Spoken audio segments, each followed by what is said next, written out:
moment. But, man, it's good to be back. It feels like we were gone for like a month and feel fully refreshed and fantastic and ready to go this morning. I'm Woodsy.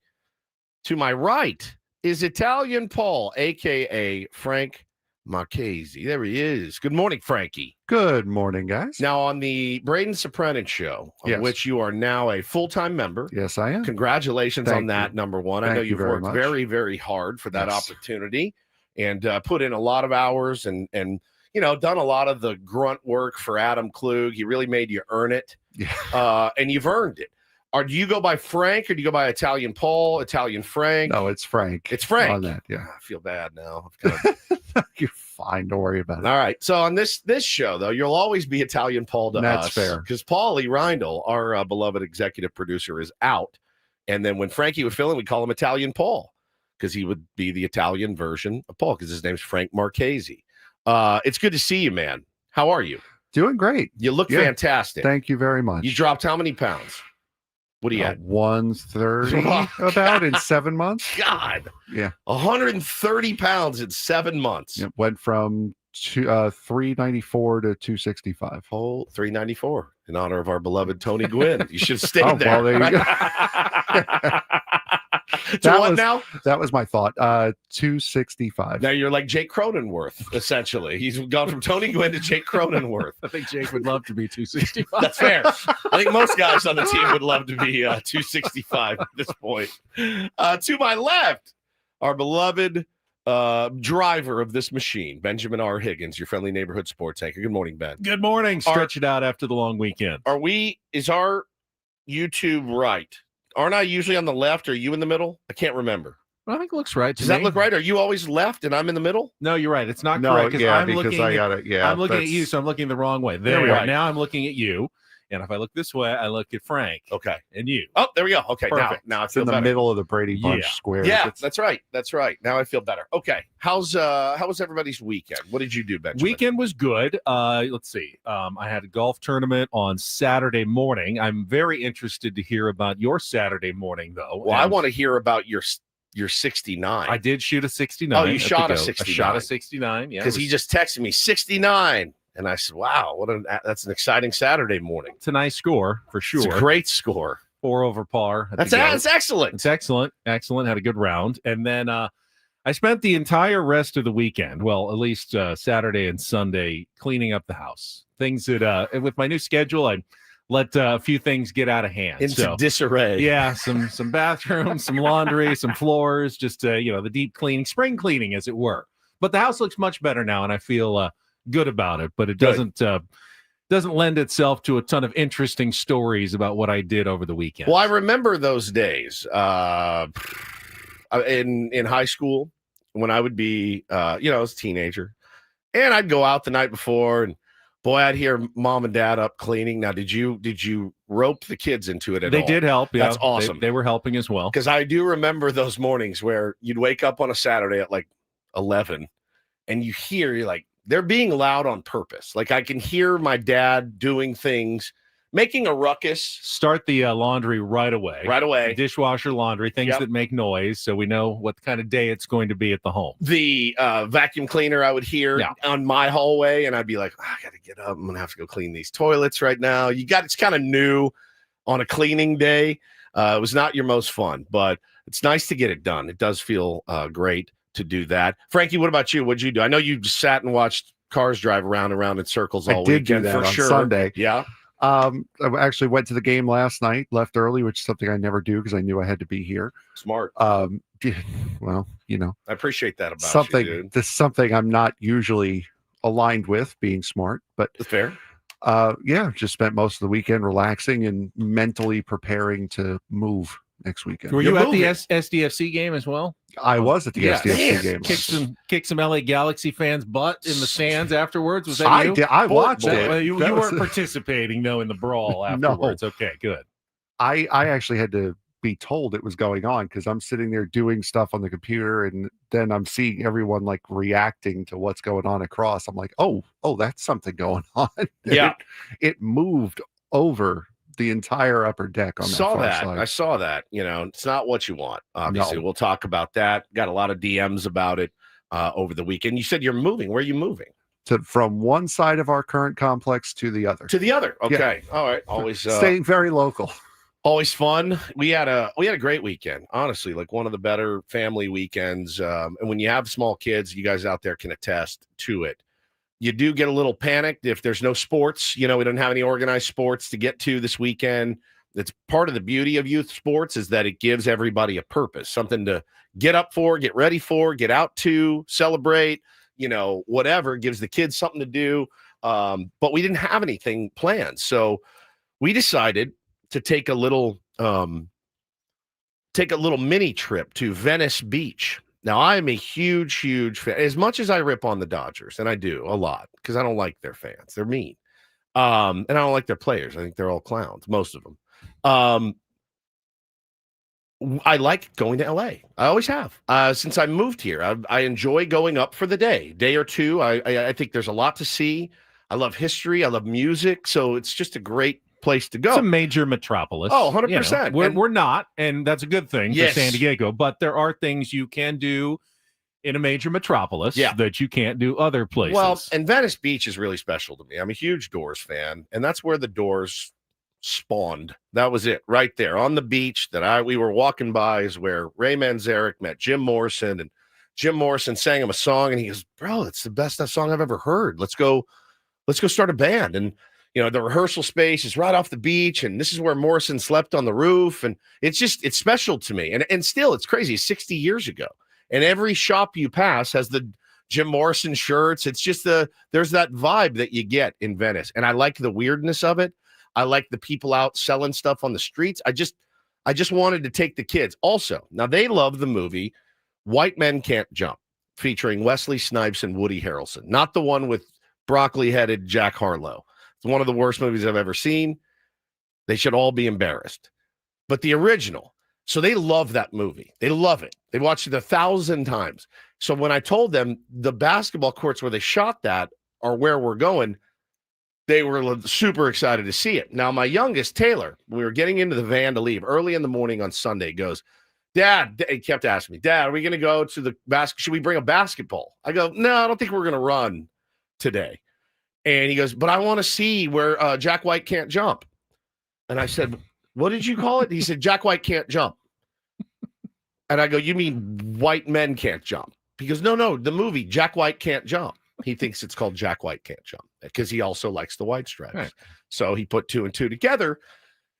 I said, all right. So took him out, showed him the court. We took pictures in front of the Morrison mural and got some coffee and walked up and down the boardwalk.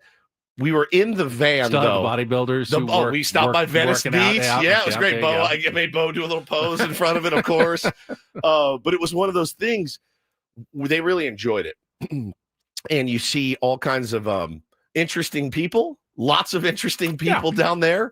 And it's fun, man. I like to show them things like that. And we had a really good time. But we were in the van to and fro way longer than we actually spent at Venice Beach. I mean, the trip got down there in about an hour and a half and home took about 2:10, 2:15. But we were at Venice Beach for all of an hour, so it was worth it. That was a fun family day.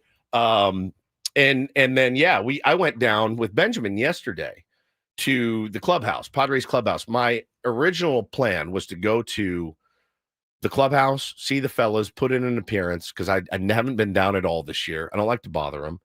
To go down, shake some hands, kiss some babies. And then I was going to stay for the fantasy camp reunion game. We had the porch where they have the bell. And that's where the fantasy camp reunion was going to be. Get a text from Hannah. Boys are on fire, just squirrely, end of a long weekend. I go, you know what? I'll bounce. So I came home, ended up taking care of them, putting them away like they're my shoes, got them settled, and then watched the game on television. So I missed the game. It looks like it was a good one to be at. Sorry you had to leave early, Frankie, but it was a lot of fun, man, going down to the clubhouse, getting to see the guys. Now I got some stories. I think should I save my stories? Yeah, save some stories. Okay. I will say that I'm glad you went down. I think a couple of times a year is fine. That's all I need. I think they enjoy seeing you when you come down. Because I don't wear them out. Well, you do when you're there. No, I don't.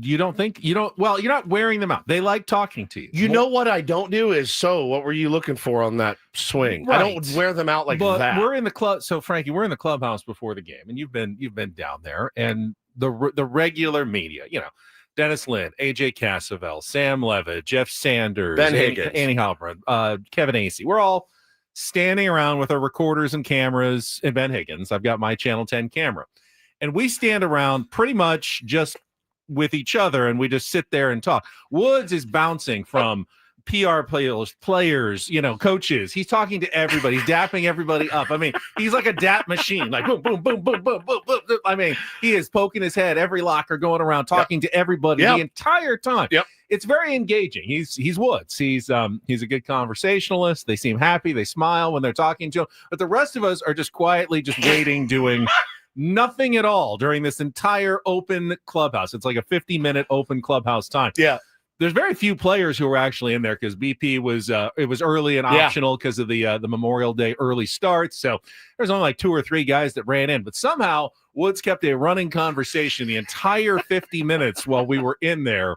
And the rest of us were just kind of standing around, twiddling our thumbs, waiting for something to happen. Finally, in the last minute, Jake Cronenworth came out. We all ran to him to get a couple of bites. Then Gavin Sheets came out. Then Manny came out. And everyone's just rushing in the last maybe 2.5 minutes of open clubhouse to actually get some interviews and work done. But Woods did not stop talking the entire time that we were in there. No, when I take my opportunity, I make the most of it. I like to get some stories.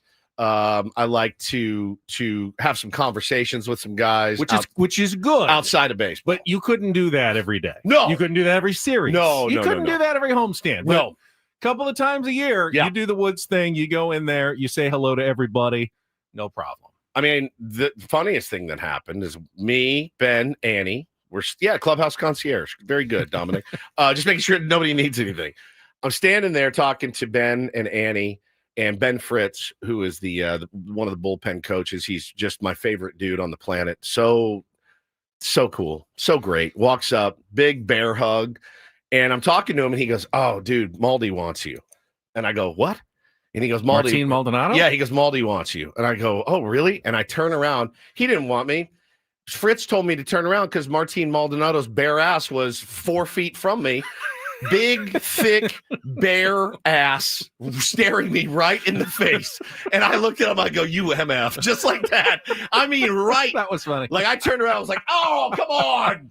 Come on, man." That was funny. And he got me. And then he's laughing and he walks away. I'm like, "You SOB, I saw it coming. He got me good, dude. Hey, Maldi wants you." What? Oh, come on. It was great. Said hi to T-Wade. My favorite part was all these guys, all these jackals, vultures, are over talking to Crony and Gavin Sheets. And I look up, and into the clubhouse walks my beloved Manny Machado. Nobody around him. And so I walk straight up, bro hug, dap him up, and I get about 2 minutes of solo FaceTime with Manny. He asked about the kids, how they're doing. I showed him Bo's play that he made. He loved it, thought it was so great. Talked about fatherhood for a bit. I said, how's the family? He said, "So good." I said, "I see your little dude scooting around here." He goes, "Yeah." He goes, it's getting serious." And I said, how is it for you? He looked at me, he goes, "It's tiring." I go, "Yeah, it's really, really tiring." He goes, "Yeah, I'm tired a lot." He goes, "But it's good, man. Everybody's happy. Everybody's healthy." I said, "How's the body feel?" He goes, "Good. Feel really, really good." And I think it showed last night and this past weekend. So getting a little FaceTime with the captain's always a good thing. Woods also accomplished the most important task that we needed to do while we were down there. He enlisted a mole. Yes. For our trip to Philadelphia next month, Frankie. I found him. Because we're going to Citizens Bank Park. Oh, no. And we have heard stories of the legendary visiting clubhouse cheesesteaks that are only available to the road teams that come and play the Philadelphia Phillies. They're apparently, some people say, maybe the best in all of Philadelphia. Yep. Better than the classic restaurants, Pat's, Geno's, wherever your favorites are. They say none are better. Nothing comes close. But you can't get them at the stadium. You can't buy them. You can't. The only way you can do that if you're a member of the visiting team. Media doesn't count. Woods has enlisted us a secret mole who is at least promised to smuggle us out visiting Clubhouse cheesesteaks. Yeah, I don't know how he's. I don't know how he's going to do it. Right. It's going to be like Ocean's 11. His identity will remain secret. Yep, his identity will remain secret. But I did enlist this person, and he said, "I got you. Just give me the heads up when you'll be down there, and I'll take care of it." You guys should be more concerned about getting in and out of Philadelphia alive. That's the other thing. I know. So we forget the cheesesteaks. Frankie, we already decided we will be silently rooting for our San Diego Very Padres. Silently. We bought tickets to the game. Good idea. Internally. Internally. Just now I'm a cheerer. I'm a clapper. I'm a cheerer. It will be difficult for us to stay incognito. Will we do a fake out? Like, Bryce Harper hits a single and we'll go, yeah, nice, Bryce, way to go. And the other thing is we're not hiding in the press box because you can't cheer in there anyway. So we're not hiding up there. We're going to be down with the people. And races, don't be afraid. See, I hear different, man. No, that's a dangerous proposition. I hear different. I really do. I have so many friends from Philly that are like, we invested in better seats, so we're not sitting up with the bleacher bums. We're going to be. They're just citizens. That's what they call them in Dodger. That's what they call them at Dodger Stadium. The bleacher bums. They're just or Wrigley Field. They're just people like you and me. I don't know that I would call them bums. No, they're all the bums. deadbeats out in the bleacher. The bleacher creatures. Yes. So we found our cheesesteak mole, which was really the reason I went down yesterday. It was of utmost importance to do that. But man, I still have reams of stories from yesterday. It's so good. We do need to take a quick break. Yeah, we need to check traffic. We'll set the menu. We're coming back. I don't know if Frank knows our morning clock, but we have extended foreplay. Yeah, leads into traffic. Feels real good. We only take the one break in the morning, so we'll check traffic. Come back. We'll set the menu for the program today. Get ready for the Padres talk as well with Bennett Woods and Italian Paul on San Diego's #1 sports station, 97.3 The Fan. From the 855 Get Ross Traffic Center, protecting San Diego after accidents or injury, here's Kelly Danick. Good morning. Getting back to it on a Tuesday after a lot of folks got to enjoy a nice 3-day holiday weekend. It's quiet on our roads right now. We're not showing any incidents, no accidents, really no brake lights. Just a reminder, though, guys, due to last week's plane crash in the Murphy Canyon area, you're still going to find those closures in place. Santo Road between Arrow Drive and Sculpin Street and some of the surrounding streets in the area. I'm Kelly Danick with Bennett Woods, San Diego's #1 sports station, 97.3 The Fan. I meant to ask you, though, before we get to the menu, we did run into, of course, the manager, Mike Schilt. He was very complimentary of me, my physique. He said, I've been working out. You look good. You look good. I was very appreciative of that. He had a very tight shirt on yesterday. Very tight. So, it was a new shirt. It's a new shirt. Well, the True Classics that you and Paulie got me that I wear the T-shirts, they have polos now. And I thought, I'll try that. But I decided I don't need a double X anymore. I went with just the regular XL, but it was a little on the tighter side, so I wasn't sure how it would play. It played, but it played all right. Mike Schultz, he liked it. He noticed. He was a fan. He pointed out. He said, "Been working out." I said, "Thank you. I have." I appreciated that. And then you had an interaction with him, but apparently I missed some of it because what happened with you and Mike Schilt? He thinks that I hate him. I think. I don't think I'm ever going to get over with Schulte. I know for a fact you don't. I don't. You don't. I don't. I think he's number one. I think he is awesome. I think he loves his players. I think he loves the city. I think he loves the organization. I think he wants to win more than anything. I think he'd cut off an arm to win a World Series. I really do. Just having talked to him over the years. I know those guys love playing for him. They all speak highly. They speak highly of him even when it's, hey, man, how's he really? He's awesome. Woodsy, he's awesome. I mean, I've had multiple conversations with multiple guys that say, bro, he's the greatest, right? They all love him.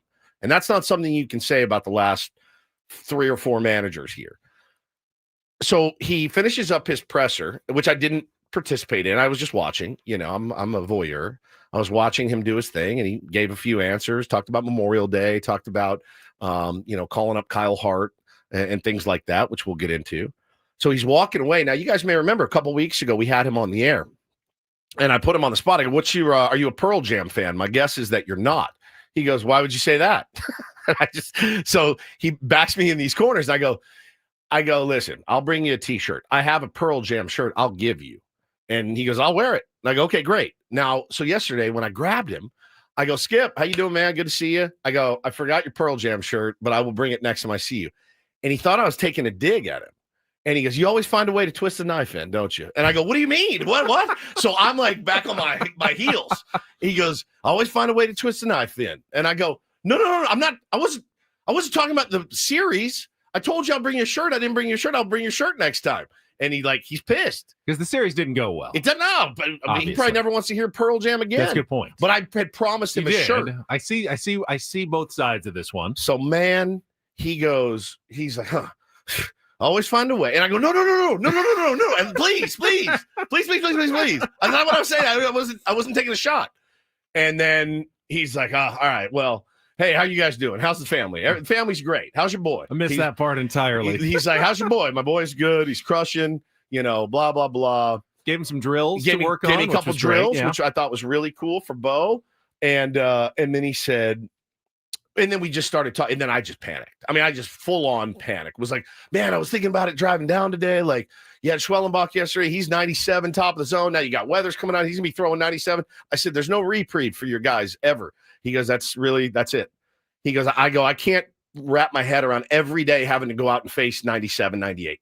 And he goes, that's the job for these guys, man. I give them a lot of credit. And so I think I saved it there at the end. But it was so awkward. I go, no. He really thought that I'm going to walk in there and be like, lost to the Mariners, huh? You guys suck. I'm like, Shilty, I love this team. I never want you to lose a game ever. I'm right there with you. You want my arm to win? Let's go. Like, let's do it. He knows I'd run through a wall for him. So he gets back on his haunches a little bit, thinks I'm taking a shot. I really wasn't. You know if I'm taking a shot. Yeah. And then we saw like 10 million bees, and we both just left running because they had a swarm behind home plate that they had to take care of. So we left at that point and got out of there. We got to get out of this segment because we want our Padres first winning wrap-up for this show in about a week and a half, which will be nice. We can talk about a Padres walk-off win, their first extra inning win of the season, get you all the highlights from Scan and Tony on the radio last night. In our next segment, we'll talk about the injuries to the pitching staff, the moves the Padres made over the weekend. We'll get into some SDFC, the win at the death against the LA Galaxy, and of course the fights in the stands that took place over the weekend at Snapdragon Stadium. Don't do this at 7:20, and then in our 8 o'clock hour, we will be joined by Jesse Agler, Padres broadcaster, still on television this week, and then Dennis Lynn, our Monday guest, is going to move over to Tuesday from The Athletic to get some Linsider Padres talk in our 9 o'clock hour. Frankie will have an Italian Paul Reindl report at 9 o'clock as well. So we got a busy show for you. Let's get started with our Padres wrap-up of a 4-3 win over the Miami Marlins. Coming up next on San Diego's #1 sports station, 97.3 The Fan. First, though, I'm going to tell you about Prize Picks, which is my place for daily fantasy. I've been doing it about 10 months now, I think. I really love baseball season with Prize Picks. It is a place where you can set your lineups, 2 to 6 players, and win up to 2,000 times your cash. I love it. Today's Taco Tuesday. You got discounted players right on the board. You can win more. You can win easier on Taco Tuesday. So this is a great day to get started with Prize Picks. With millions of members, Prize Picks making daily fantasy accessible to everyone. All you need to do is download the app. When you do, make sure you use our code KWFN. Helps them keep track, gives me credit, and gives you an extra $50 to play when you play your first $5 limit. A bonus.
Hey players, things are about to get real here in San Diego. Introducing the all-new Jamul Casino Resort. With a 200-room hotel tower, exciting new eats and drinks, plenty of new places to play, and a luxe spa and salon. Hello, rooftop pool and deck. It's where players can play their hearts out and enjoy all the perks that come with it. It gets real this summer at the all-new Jamul Casino Resort, the players' place.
Hey players, things are about to get real here in San Diego.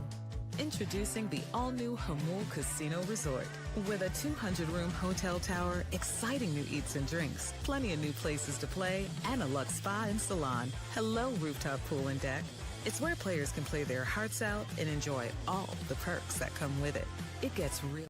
Right, this Friday. Yes, and I sir. said, absolutely. It is going to be a Manager's Report Friday with Mike Schilt at 9 a.m. here on Ben and Woods. The Manager's Report refreshed by Eco Water SoCal. Try alkaline water for just $9.95 a month. Eco Water SoCal, keeping it soft since 1925. And this is a bit surprising and interesting, but take advantage of this opportunity because the Padres tell us there are actually still limited tickets available for tonight's game. It's a military hoodie giveaway night sponsored by Soapy Joe's. First 40,000 fans in attendance. They've sold out about 95% of their games already this season, but they do have a few tickets. So if you have been unable to attend a game, a giveaway game for a really cool item, the military hoodie, you've got a chance still to go to Padres.com/tickets and attend tonight's game as the Padres look for their fourth win in their past 5 games tonight against the Miami Marlins with Stephen Kolek on the mound. Now, I thought we had some in here. Looks We like did. The Jackals have come through and Taking them all Not home. in the bag there. Anything left in that bag? Look at you. Woodsy's got one left in the bag. Rip it open. Mud's been, of course, modeling it on television with the, you got the pocket for your keys or your hands to stay warm there. The kangaroo pouch. Kangaroo pouch, yeah. The Joey pouch.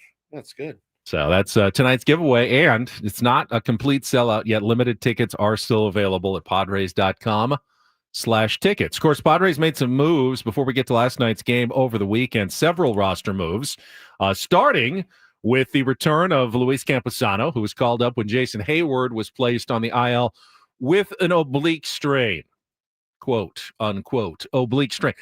Sounds legit to me. I'm not questioning the injury, but it is a convenient way to keep Jason Hayward in the clubhouse, his leadership. Around the team, Around the team, but not actually playing him because the offense has obviously not been where the Padres need it to be out in left field. Campy, of course, has yet to get a hit in 2 stints now with the Padres. He has walked a bunch, though, and getting on base a little bit. Hitting in AAA, not on the big league level. Also, several pitching moves. After using the bullpen for extra innings, they called up Omar Cruz from AAA, sent Alec Jacob down to El Paso. Then David Morgan was called up when Michael King was placed on the 15-day injured list, and we'll talk more about the injuries with Michael King and Yu Darvish still not quite ready to come back to the Padres rotation, but a couple of new faces back in the Padres bullpen. David Morgan, who got his major league debut last night and got both the guys he faced out. That was always a cool moment when a guy gets to pitch for the first time in the big leagues. Well, and how about Schulte saying, hey, we called you up for a reason. Let's go in a 3-2 game and out of the frying pan into the fire. No soft landing spot, Ben, for David Morgan. Up 4, down 4, whatever in the 6th or 7th. It was, hey, man, we need you to hold this. You need to keep it right here so we can win this ball game. And he did, man. It was great. And then they'll have to make one more move today, or at least tomorrow morning when Kyle Hart's going to be recalled. They have announced him as the starter for tomorrow afternoon's game, the series finale, pushing Nick Pivetta back to Friday as they try to manage their pitching rotation now without Michael King. So we'll see Kyle Hart back. He's had some success down at AAA, walking too many guys, but not giving up a ton of hits. So we'll see how that plays as he returns to the big leagues and makes the start in the series finale tomorrow. So those are the moves. Let's get to the game, though. We'll get to our Padres wrap up, all the highlights from an extra inning win over the Miami Marlins coming up right after a check of traffic here on 97.3 The Fan.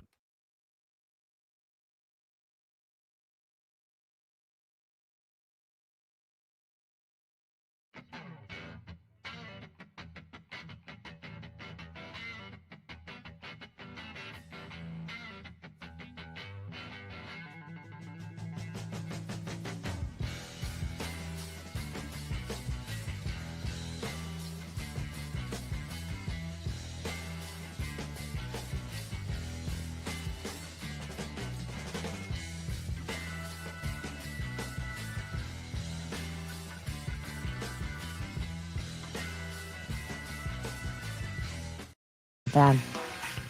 I love winning, man. I love winning. You hear what I'm saying? It's like better than losing.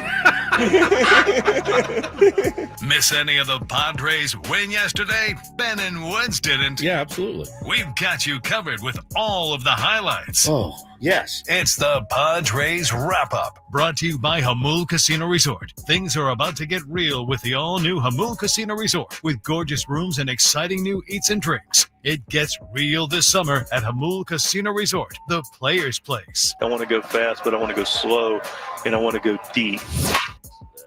2-2 offering, swung on line drive, heading towards the gap, could be trouble. Fernando racing over, he's not going to get it. Sanchez is rounding second, heading to third. They're going to send him. Here comes the throw. It's not going to be in time. It's cut off in shallow right field. Marlins on the board, 1-0 on the RBI double by Augustine Ramirez. And a 1-0 count to Norby. Swung on line drive towards center field. It's going to fall in for a base hit. Ramirez will score, and the Marlins now have a 2-0 lead on the RBI single by Connor Norby. Swung on, driven to center field and deep. Jackson Merrill's going back. He's at the wall. He leaps. He can't get this one. It's going to be gone. A home run for Jesus Sanchez, his third of the season, and all of a sudden the Marlins have a 3-0 lead.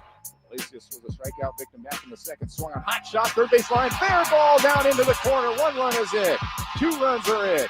Campusano heading over to third. It's a 2-run double for Jose Iglesias. Padres now trail 3-2. Taking advantage of what the Marlins have presented to them. The error keeps the inning alive. And after the walk to Campusano, Jose Iglesias comes through. 2-0 pitch swung on, driven to left field and deep. Going back is Stowers. It's going to be gone. Home run for Manny Machado to tie this ball game up 3-3. The 1-2 pitch in the dirt, gets by Hicks. Wade is going to try to score. Here comes the throw. He is safe, and the Padres win it on a wild pitch. Tyler Wade scoring from third base, just getting ahead of the tag at home plate, and the Padres win this ball game in the 11th by a score of 4-3. You know, they've been grinding, man. They've been going and getting after it, and tonight was actually lights out. I mean, Wandy comes in, finishes off the 7th, and goes out and grabs that first hitter in the 8th. That was huge. Sets up Morgan. Congratulations to Morgan, you know, making his big league debut. Knocks down his 2 guys, and then here we go. You know, Manny, big swing to tie it. Suarez right there, you know, in the 9th.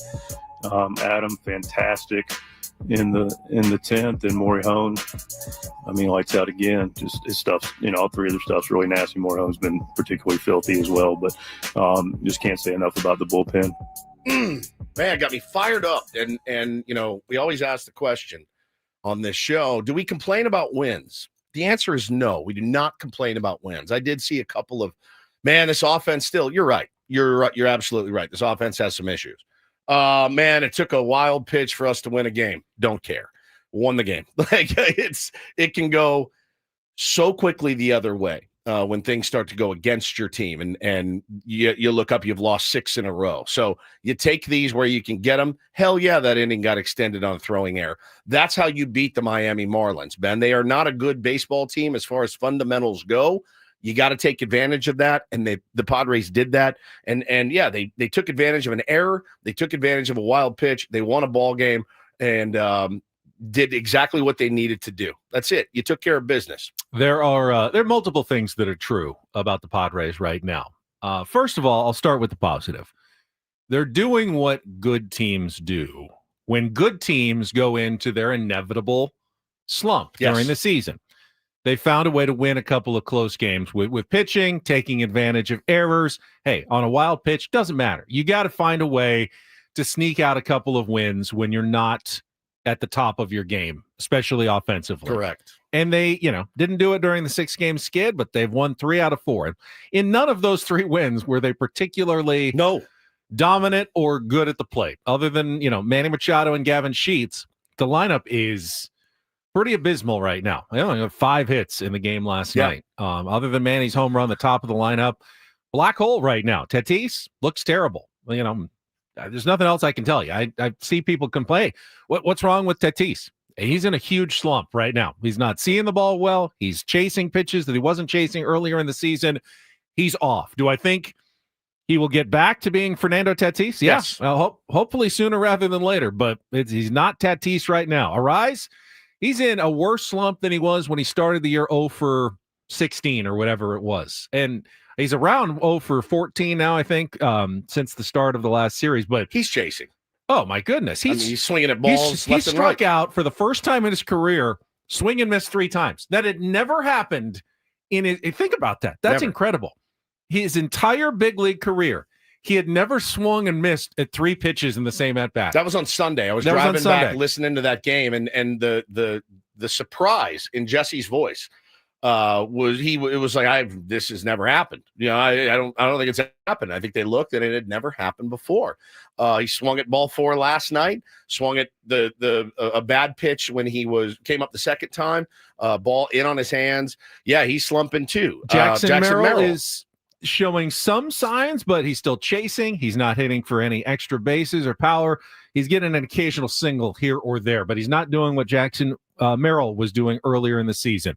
Jake Cronenworth putting together some good at-bats. Didn't have any hits yesterday. Was up when Tyler Wade scored, and he had to at least extend the at-bat and draw a pitch in the dirt. I'll give Jake Cronenworth some credit for that. He had the big home run, obviously. Go-ahead home run over the weekend in Atlanta. Jose Iglesias is actually one of their hotter hitters at this point. He got 2 hits at the bottom of the lineup. Nice to see him come around a little bit. Catchers, I couldn't tell you the last time a Padres catcher got a hit. Let's see. Martin Maldonado got a hit on May 9th. What day is today? May 27th. That's not great. And then Elias Diaz, he got a hit on... No, he did have a hit on the 24th on Saturday. He was 1 for 4 with a double. So okay. There you go. But Padres are getting nothing. That's 2/3 of their lineup, essentially, not producing anything significant right now. Yeah. That's a tough look. It's going to be hard to win games consistently until you get at least a couple of those guys going. Tatis and Merrill get going again. Arise and Tatis, Arise and Merrill. You've got to get more production from the top guys in your lineup. And you've got to be able to win a couple of games 7-2 and 8-3. You cannot survive on sneaking out 4-3 extra inning wins over the Marlins all season long. No. So in that sense, I know where you're coming from. That's not a great win, but again, it is a good win because you need to find ways to win those games when you're not playing at their best. I mean, you cannot talk about yesterday's game without talking about Randy Vasquez. I mean, and we say it every time we come in here. I don't know what devil magic he's employing. I don't know what voodoo he practices, Ben. But that game looked like it was about to get out of hand very early, very, very early. And the way that he was able to knuckle down, nut up, whatever it is you want to say, bear down. Manny talked about it after the game. Didn't let it spiral. Randy Vasquez, I don't know how he does it, but I'm so glad that he does because he keeps you in the ball game. He is a competitor and he competes when he's out there. Did not have near his best stuff last night, and was able to, let's see, 3-0. He's thrown 37 pitches. So you're 37 pitches into your outing and it's 3-0. Bad guys. And you're like, okay, this is great. Our offense is not scoring. I need to really, really figure out how to get out. And he did. He took 52 more pitches to get the last 14 of 15 batters he faced. Keeps you right in the ball game. You get the error. You get a big knock by Iglesias. It's 3-2. Everybody's breathing a little more easily at that point. But Randy Vasquez deserves a ton of credit for going out and being the bulldog that he is. The worry with Vasquez, of course, is he doesn't strike out a lot of guys. Yep. So there's going to be balls in play. And sometimes when that happens, you get an inning like the first inning. Where a couple hard hit, that double was hard hit into the gap, but there were a couple of soft, dribblers and singles that weren't hard hit, and you can put together a rally against Randy Vasquez. If he doesn't get a double play grounder, if the balls find holes, you can be in trouble. And then one home run in the wrong time, and you're toast. Now, he gave up a solo home run to Sanchez in the second. Didn't end up killing him because he's, as you said, he's a gamer. No doubt. He battles, and he battled back, and he ended up with another quality start. Went 6 1/3 innings, 3 earned runs, 6 strikeouts, 1 walk. And to me, the key for Randy, and they talked about it a ton on the broadcast, just can't walk guys. You know you're going to give up hits, so you cannot give them free base runners. And the success that he has had in May directly correlates to the fact that he has walked only 1 guy in each start, not 4. That's a huge difference for Randy Vasquez. And you'll say, got to be careful with Sanchez. Don't give him something to hit. No, throw strikes. Yep. And you're going to give up some hits if you're Randy Vasquez. I like what we have seen from him this month. And you know who I also liked what I saw from yesterday was Ryan Weathers. Oh, yeah. He looks good. He looks real good. Yep. Lost weight. Looks more competitive than he did when he was with the Padres. The velocity plays, the changeup was really good, keeping it down at the knees. That was giving a bunch of guys, not just Tatis, but a bunch of guys were having fits with that. And if his defense didn't let him down, he would have thrown probably 6 shutout innings and probably picked up a win after. By the way, he's only made 2 starts before. They were both against the Cubs. That may be the best offensive team in the National League. And he held them to 1 run, 1 solo home run each time. Ryan Weathers is off to a terrific start so far this season. He looks like what the Padres had hoped he would turn into when they drafted him with the 7th overall pick, 6 or 7 years ago. Never did in San Diego, but he is turning into that now in Miami. And it takes that sometimes. And one of my Dodger fan buddies yesterday was tweeting at me, how do you let this guy go? Padres really swung and missed. Again, he's a guy that had every opportunity to shine here. Did not work out. Sometimes it takes being traded to the Miami Marlins to realize, okay, this is it. Like, I need to drop some weight. I need to figure it out on the mound. I need to trust the 99 that I have coming out of my left arm. And I need to knuckle down and be a professional. He was never that competitive here. We had issues with his parents tweeting about the organization and how they're doing things wrong. And Ryan doesn't do anything wrong. And you need to leave Ryan in, and he gets better as the game goes. Like, all of those things add up to where you say, all right, is the juice worth the squeeze?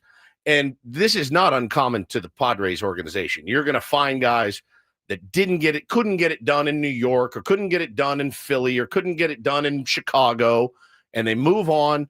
And they say, this is where I belong. This is where I need to be. Also, I need to look in the mirror and figure out what I want to be. Ryan Weathers has done that. I credit him a ton with revitalizing, his career. He's got ace stuff. I think it's fair to at least ask the question, like, why didn't you get through to him? Yeah. If you're the Padres organization, you wish you would have gotten through, because this is exactly what they wanted. Oh, God, yeah. This is what they tried so hard. Imagine him in our rotation right now. They really wanted this version of Ryan Weathers. They wanted him to lose some weight. They wanted him to focus in more. And it looks like he has finally done it. It's not like they didn't. This is what they envisioned. Sure. And they just couldn't get it out of him. And maybe they never could. Like you said, it may have taken a shock to the system. Being traded. Not in a premier deal either. It was Garrett Cooper. Yeah, it wasn't a premier deal, and it was maybe a wake up call for Ryan Weathers that he responded well to, and good for him. Yeah, good for him. Good for him. Absolutely, man. I wanted it for him here. He never looked comfortable here, and again, hey, man, sometimes losing it all is what somebody needs, or feeling like you're about to lose it all. Is what makes you focus. And yeah, Sean Reynolds was a part of that deal as well. But Garrett Cooper and Sean Reynolds for Ryan Weathers, and he's gone in and bro, I mean, if you're the Miami Marlins, you look at him and you go, that guy has the potential to be, a 1 or 2, especially if Sandy doesn't stick around in Miami, which he probably won't. That guy could be the top of our rotation. And he's a left-hander. He throws absolute smoke. The pitches that he walked Manny on, that Manny laid off of, bro, from the left side, just the down and in, nasty stuff. He looked really, really good. The changeup, like you said, that he'd end up punching Manny out on was A+. I mean, no one hits that, So good for him. But yeah, it is what it is. I'm not going to cry over the Ryan Weathers spilled milk. Let's talk about the end of the game, though. Obviously, Manny's big home run, his third in 4 games. Huge. When he gets hot. Bunches. He gets hot. They come in bunches. The lean, man. When you see you, just be patient. Boy, man. When you see the lean back, it's like the best sight in baseball. Nothing makes me more happy. I'm so happy. Tony Gwynn Jr.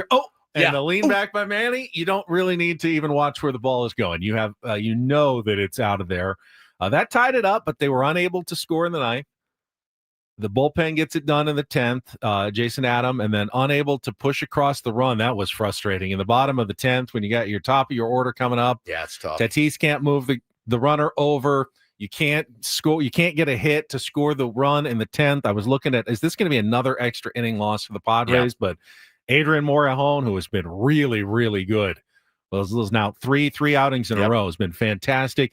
He keeps the Marlins from scoring. And then you get to the bottom of the 11th. And you got Manny out at second base. Yep. Gavin Sheets against a lefty does a nice job pulling the ball to get Manny over to third. Beautiful, beautiful baseball play. I tell my kids all the time, it will not show up in the scorebook. You don't get credited for a sacrifice. You actually get, dinged, for an offer in that spot. You can't win that game without that baseball play. And then gutsy call by Mike Schilt to send Tyler Wade out to third. Because remember, if he doesn't score, you've now taken your best hitter out of the game. He may come up again in the next inning or in the 13th inning if this keeps going. But you're going, we're probably not going to use Manny again. Let's go for it here. We're talking maybe a half step. Manny's a good base runner, but Tyler's faster. So you're going for the half step there. And boy, did it potentially play in. I know that he didn't hold on to the ball on the tag, but that half step might have been the difference in the game, calling for the pinch runner there with Tyler Wade to score on that wild pitch that gave the Padres a 4-3 win. That's called winning on the smallest of margins. Well, we had to. He backed himself into a corner a little bit when he pinch hit Diaz for Maldonado, and then you had Diaz leading off. But again, if Fernando can get him to third, you need a sac fly. Diaz is going to score on a deep enough sac fly, no big deal. It didn't happen, and I do feel like we dodged a little bit of a bullet there yesterday. But again, with limited options on the bench, it's tough.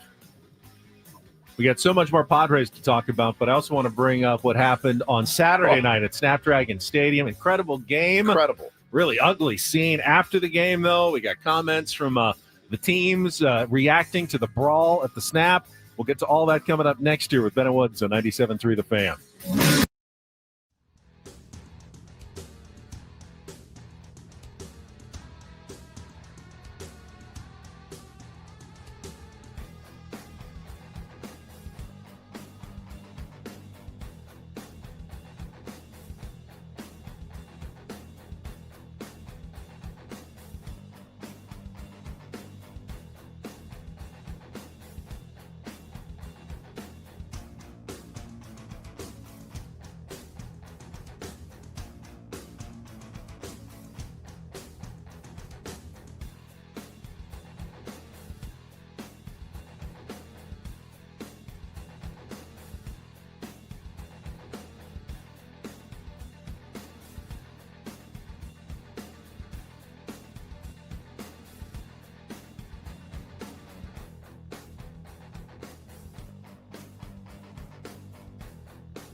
Hey players, things are about to get real here in San Diego.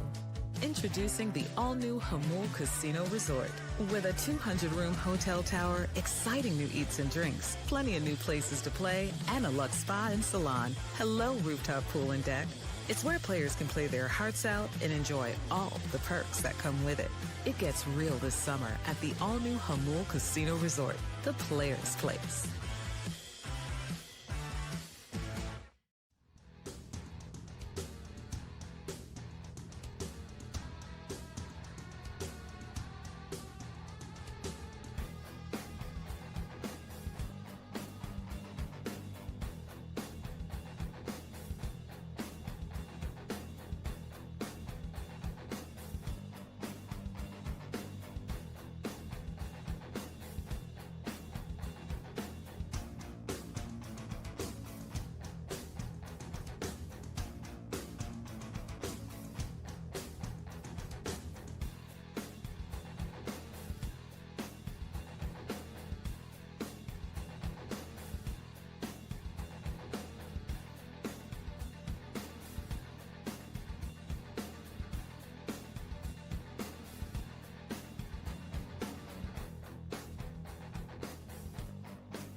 weekend that was in Atlanta. First, though, I do want to talk a little bit of soccer. SDFC Woods has now played 9 home matches in their franchise history.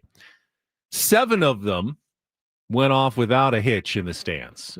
Good behavior by all. There were 2, though, that got a little bit rowdy and out of hand. One, when they hosted LAFC, and this past Saturday when they hosted LA Galaxy. I'm trying to come up with some sort of commonality between the two.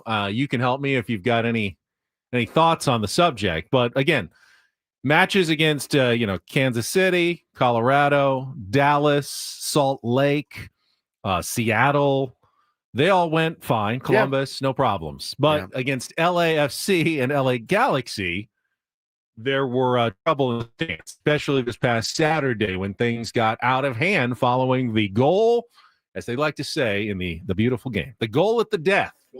By Chucky Lozano. Great term. In the 5th minute of stoppage time that turned a 1-1 draw into a 2-1 win for San Diego FC in the final waning moments on a huge mistake. Even as a non-savvy soccer guy, I could tell what a horrible mistake that was by the Galaxy defender to not only not clear it, but actually hit it backwards right into a streaking Anders Treyer's path. So good, man.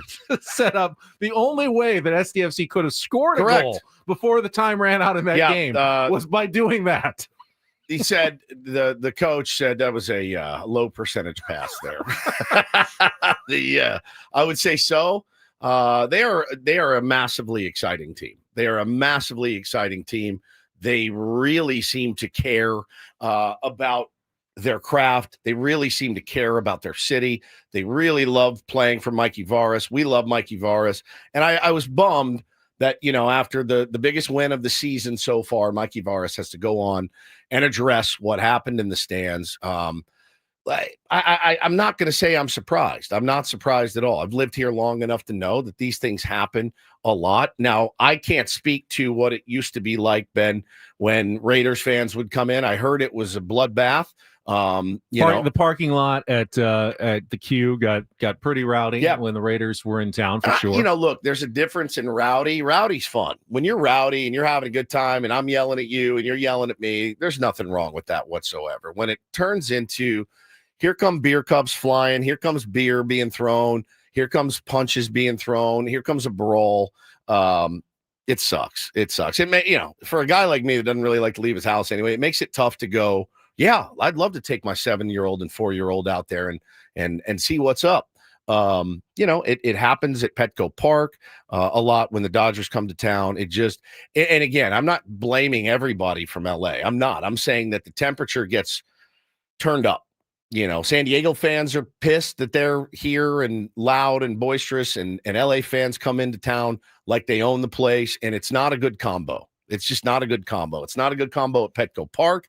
It's not a good combo at Snapdragon Stadium. And I will say that I think part of the genesis of the drama here in soccer, because there's no long-standing history or rivalry. No. This is a brand new team. There shouldn't be this much animosity between the two fan bases yet. There's no history there.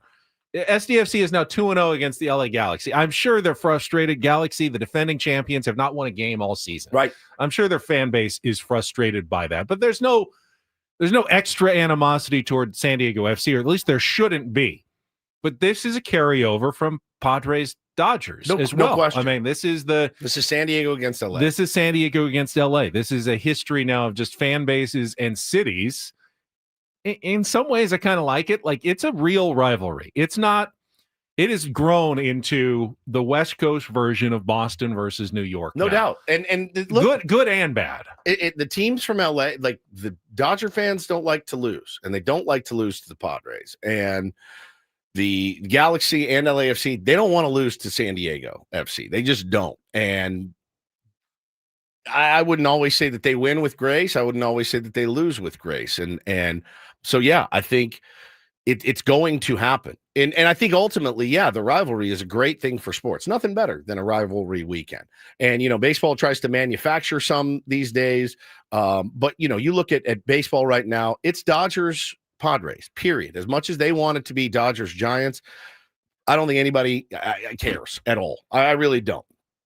And as far as the soccer goes, yeah, we've got our two, and they're in LA, and I think that's how it's going to be. Dodgers fans, the casuals, which is a lot of them. Yeah, they know who they hate on the Padres. Right. They hate Manny. They hate Tatis. Yep. They hated Profar. They don't even know any Giants players. They couldn't 100%. They couldn't even name. There's Giants no one on the team that they hate. They're like, oh man, I hate Kyle Harrison, Mike Yastrzemski. Yeah, sucks. Right. Forget it. But they have players they hate. Oh, they loathe. Well, right, and we have players that we loathe on their team. And that's just how it goes. And they don't like to lose, and they've gotten their ass kicked a couple times this season, and that leads to San Diego fans being very boisterous, as they should be, and it leads to LA fans being a little bit prickly, and that's how it goes. Frankie, you were there at the game. Some firsthand observations, not just of the fight, but obviously it was one of those things that happens in soccer. San Diego FC looked like they were controlling this, they say, the run of play, but the goal for LA Galaxy in the first half comes against the run of play. Now you're down 1-0, and it's a game you're supposed to win at home against a team that has not won. There's nothing you can do better than responding in less than a minute, which is what they did with the Luca De La Torre goal. That was a huge, I think, stress reliever, momentum booster, whatever you want to call it, for SDFC late in the first half. Yeah, it didn't feel that way. At least for me, it didn't feel as though San Diego had control. It showed in the possession numbers, but it didn't feel like San Diego FC was really in control of that match. It felt like it was going back and forth. If anything, it was leaning a little bit in the Galaxy's favor. Then Fagundes scores that goal in the 40th minute. It's like, oh boy, that's not a good time to let up a goal 5 minutes before you're going into the locker room. Probably going into halftime down now. Yeah. It changes the whole complexion of the game for the second half, but they come back, score right away. Yeah, immediately. I was still tweeting when they scored the goal, so I didn't even see it firsthand. And then you're like, okay, now the crowd's back in it. The ultra section was going nuts the entire game, which was great to hear. But it got the general crowd back in the game, go into the half, and then they looked like a completely different team in the second half. But they couldn't find the goal. No. And so it looked like 1-1 was going to be the final. Still going to be a disappointing result. And I kind of wish, I wish I was in the stands for the last goal. You got the call from Apple TV, what it sounded like, at least inside Snapdragon Stadium. Let's play it now. Frente, he played a dangerous ball. Could have led to a counter. Garces completely miscues that one. Dreyer in behind. Dreyer trying to cut back on Nelson. Dreyer with the cross.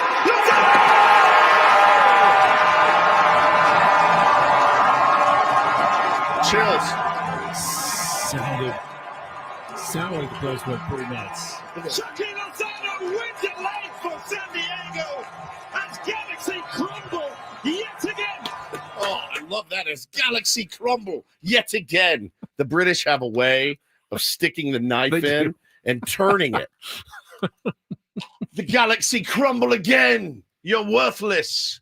I loved it. Loved it. Of course, then, you think, all right, maybe part of the fact was that it was decided so late that everyone was still a little amped up when the game was over, contributed to some of the fighting that went on in the stands. It was like an hour after the game or so, like before, police, squad cars started arriving that hadn't been there. Like they already had some police presence like they have for any big event, but they had to call in like additional units, get them in there, get people out of the stadium safely at the end of the game.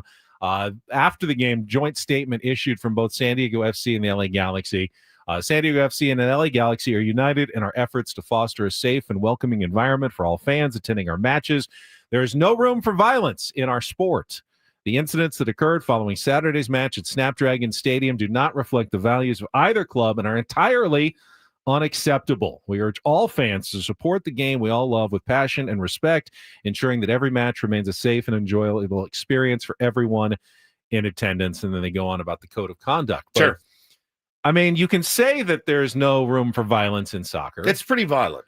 But there's quite a bit of violence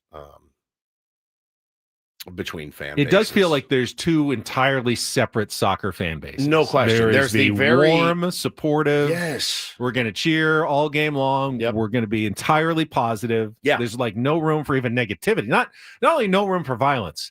For a certain segment of the fans, there's like no room for even criticism or negativity. It's all about empowerment and positivity.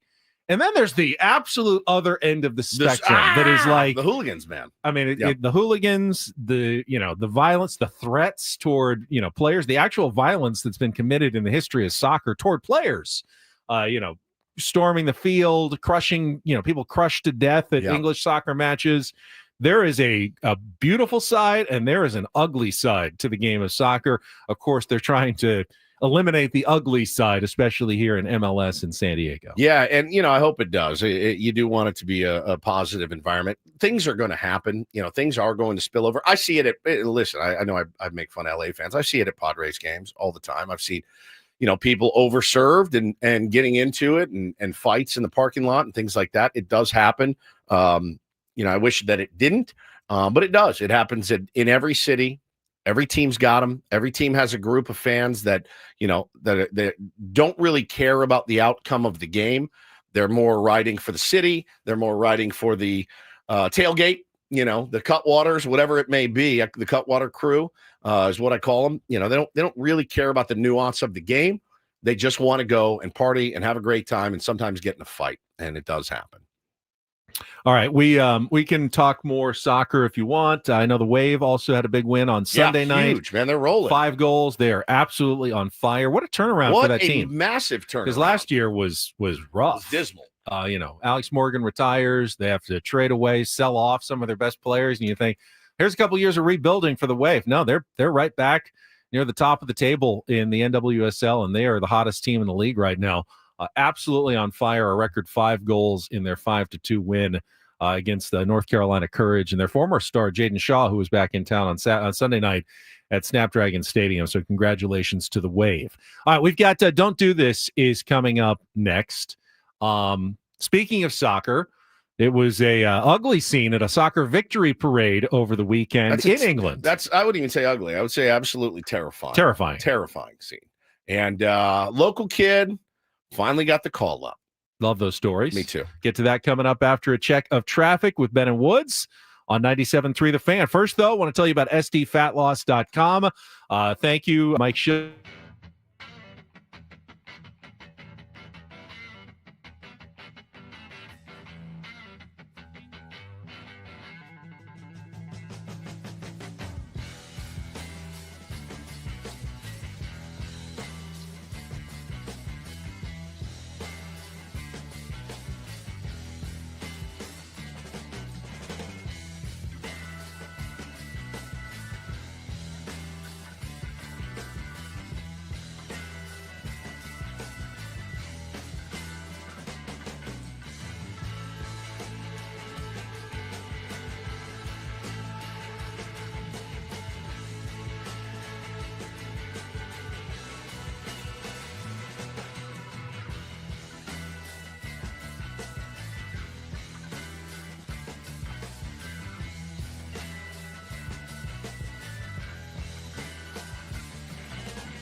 Hey players, things are about to get real here in San Diego.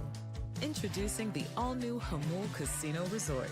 With a 200-room hotel tower, exciting new eats and drinks, plenty of new places to play, and a luxe spa and salon. Hello, rooftop pool and deck. It's where players can play their hearts out and enjoy all the perks that come with it. It gets real this summer at the all-new Hamul Casino Resort, the players' place.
Hey players, things are about to get real. Thinking. 3 stories from the world of sports that make us all shake our heads. Why? How many times do I have to tell you? I'm sorry, I fudged up, guys. You idiot. You moron. Dumbass. The apple sometimes does fall from the tree. Don't do this. Do not tweet that. With Ben and Woods. I like a Nickelback song or two. On 97.3 The Fan. DDT on a Tuesday, brought to you by Trust and Will. Don't leave your entire estate, house, kids, and life savings up to chance if and when you die. Do set up a Trust or Will online at trustandwill.com. This is a lot more affordable than you think. Visit trustandwill.com for more info. Getting us started today, Stephen Woods. I've got the umpires in my crosshairs, as I usually do, to be honest. I do. I'm like Schulte. I respect the job. I know it's very difficult. I know you guys get a lot right, but when you get it wrong is when it goes south. And it went wrong and went south for Javi Baez and the Tigers yesterday. They got a 1-run lead in their game, and Javi Baez is up at the plate. A very, very horrible strike 3 call. Phil Cuzzy is behind the dish. Now, Phil Cuzzy skated for many years because Angel Hernandez and Laz Diaz and Doug Eddings exist. Now, Angel retired. It's going to bump you up to one of the worst in the business. And Phil Cuzzy, you know it's him. You see the hair. the lettuce coming out the back of the helmet. You're like, oh God, that's Phil Cuzzy back there. We're dead. Javi Baez took a ball off the plate, really low, bad call, got rung up on strike 3, and turned around and said some stuff to Phil Cuzzy as he was walking away. And Phil Cuzzy, as umpires have been known to do lately, man, the mask comes off, the finger pointing starts, ends up throwing him out of the game again as he was walking away. A.J. Hinch was coming out to defend his player. A.J. was one step away from getting in front of him, taking the heat. Phil Cuzzy banged Jose, or didn't bang him, but ran him from the game, Javi Baez, before Hinch could get out there. So they asked Javi after the game about what exactly went down. I only say, I'm looking for that pitch. It's not a strike. That's only I say. Pause. And then. So he said, strike 3, you're out. He goes, man, I'm looking for that pitch. That is not an effing strike. Okay. As he's walking away. Right. Which is different than saying F you right. to the umpire. Yeah. You blind SOB. Right. It was just man, about the pitch. I'm looking for that pitch. That's usually an important qualifier strike when it comes to whether an umpire is going to eject a player. You directed at me, you're out. You just make a comment like, I had that low. That wasn't a bleeping not strike. A strike. That's usually okay. You walk away when you're doing that, you're not going to get run. And you? That's only I say. And then he said, don't point at it. Walk out or something. And I say, what do you mean walk out? I'm asking you something. And he just threw me out. It's not even about the call. It's about the competition, Like he struck me out with a pitch almost that it bounced in the grass, and they threw it out there because I know I can get to it, and I make my adjustment. I win the battle, and then he messed it up. So it's not even about the call. It's about how he treated me. I'm not an animal. We can talk, we can argue, and that's it. If he would have told me, okay, I missed it, I would have. Shut up and we'll go out to it because we competing and I know he's not perfect, but don't treat me like that. There's always a chance that you may see umpires again. These guys are around the game. Is there anything that you guys do going forward that can make that relationship a little bit better? I mean, if they want to take it personal, we take it personal too. I love that. Pause it. That's plenty from Javi Baez. But what I did love about that is, hey man, if you say to me, okay, Javi, I might have missed that call. I'm done. I walk away in the heat of competition. I'm up there competing, trying to win this AB, and I was looking for that pitch, and you blew it. If you tell me, hey, man, I might have missed that, I'm okay with that. Just wear it. Like, I have to wear it now, and you've run me out of the game. Yeah, I mean, if you're an umpire and you've got to say that 15 times a game, you probably shouldn't be an umpire. But every once in a while, you're going to miss one. I totally agree with Javi Baez there. Absolutely, dude. So I thought, again, man, there's no recourse for these guys, by the way. None, zero. Major League Baseball really does nothing when they really make themselves a part of each and every game. So if you paid money to go see Phil Cuzzy yesterday in Detroit, you got your money's worth. All right, just a horrible scene over the weekend in Liverpool, England. Now, you're not going to Liverpool, right? You're going to Manchester. No, I am. Oh, you are going to Liverpool? Yeah, I'm going to Liverpool when I go over. I mean, you probably will be fine, but they were celebrating Liverpool's Premier League victory, having their parade for their championship. Everyone lining the streets. That's the dream, right? Teams coming through, and then a 53-year-old British man from Liverpool drives his car right in to the crowd. I mean, it's amazing. I don't believe anyone has died. There are 4 people who remain in critical condition, including 2 with serious injuries. 27 people taken to the hospital. 47 people injured. The police say that 4 people, including 1 child, were trapped under the vehicle.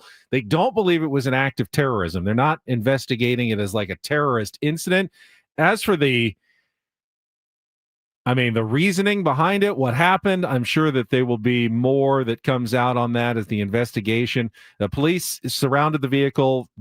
Fans were trying to get at this driver. Yeah. Like, what are you doing? He was arrested, obviously, and they're continuing the investigation of what happened during this victory parade. But you wait so long to see your team, have the championship, and then you're celebrating, and something like this happens. It's just awful and tragic, just horrible. And there's no reasoning given, and they're saying it definitely wasn't terrorism.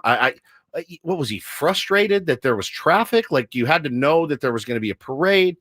driving your car through, I think 53 people injured in this. And again, like you said, luckily no one has passed away yet. But again, 4 people in critical condition. Just a horrible scene. And how much fun is that? Like, let's go down to the parade today and hope nobody drives their car. I mean, hopefully someday we get our parade here in San Diego. Don't want anything to mar it and make it a sad day or one that we don't want to remember fondly. I would like to watch it from a balcony, perhaps. Looking down upon that would be fun. That would be much better, like in our own little Mardi Gras. I digress, but let's do some do this here. DD mega doo-doo. Very cool story. Look at me now, the San Diego connection. Here it comes again. Wanted to congratulate East Lake's Marcelo Mayer for getting the call up to the big leagues for the Boston Red Sox. I happen to know his agent, John Boggs, and his son Steve is one of my best friends. And I know this was a long time coming. I remember when they signed Marcelo. I've gotten to hit with Marcelo, Ben. I got to play golf with Marcelo.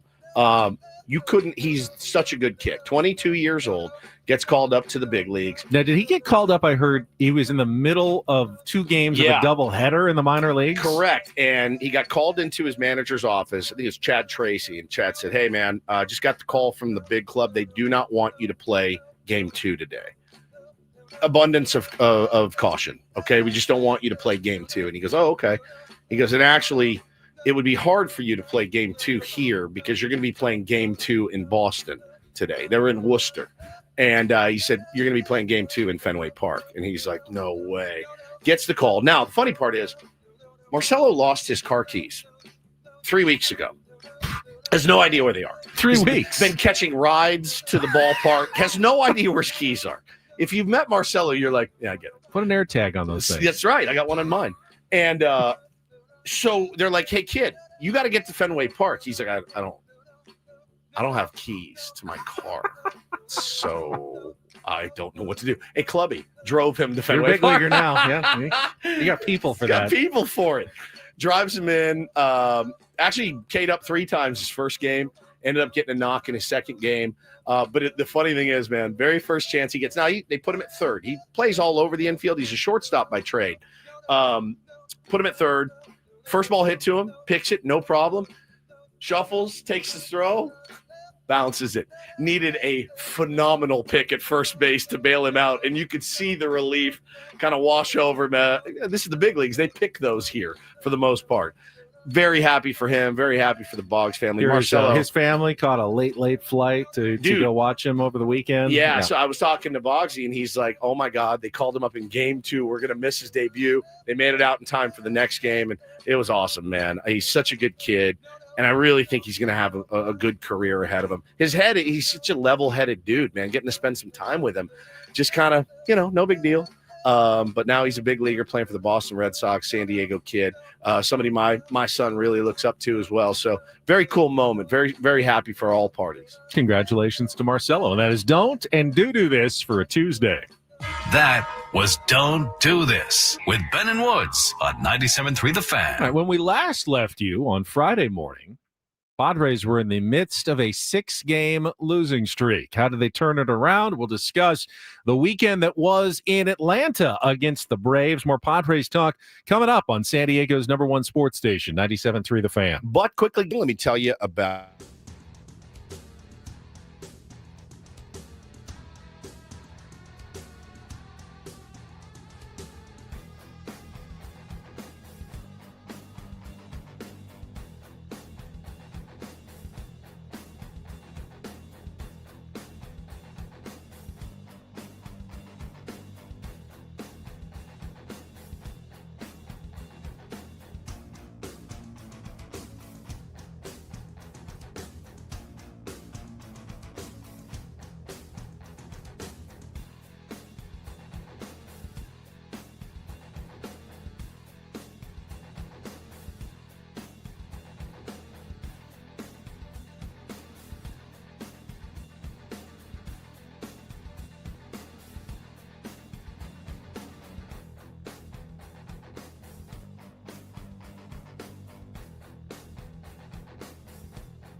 Hey players, things are about to get real here in San Diego.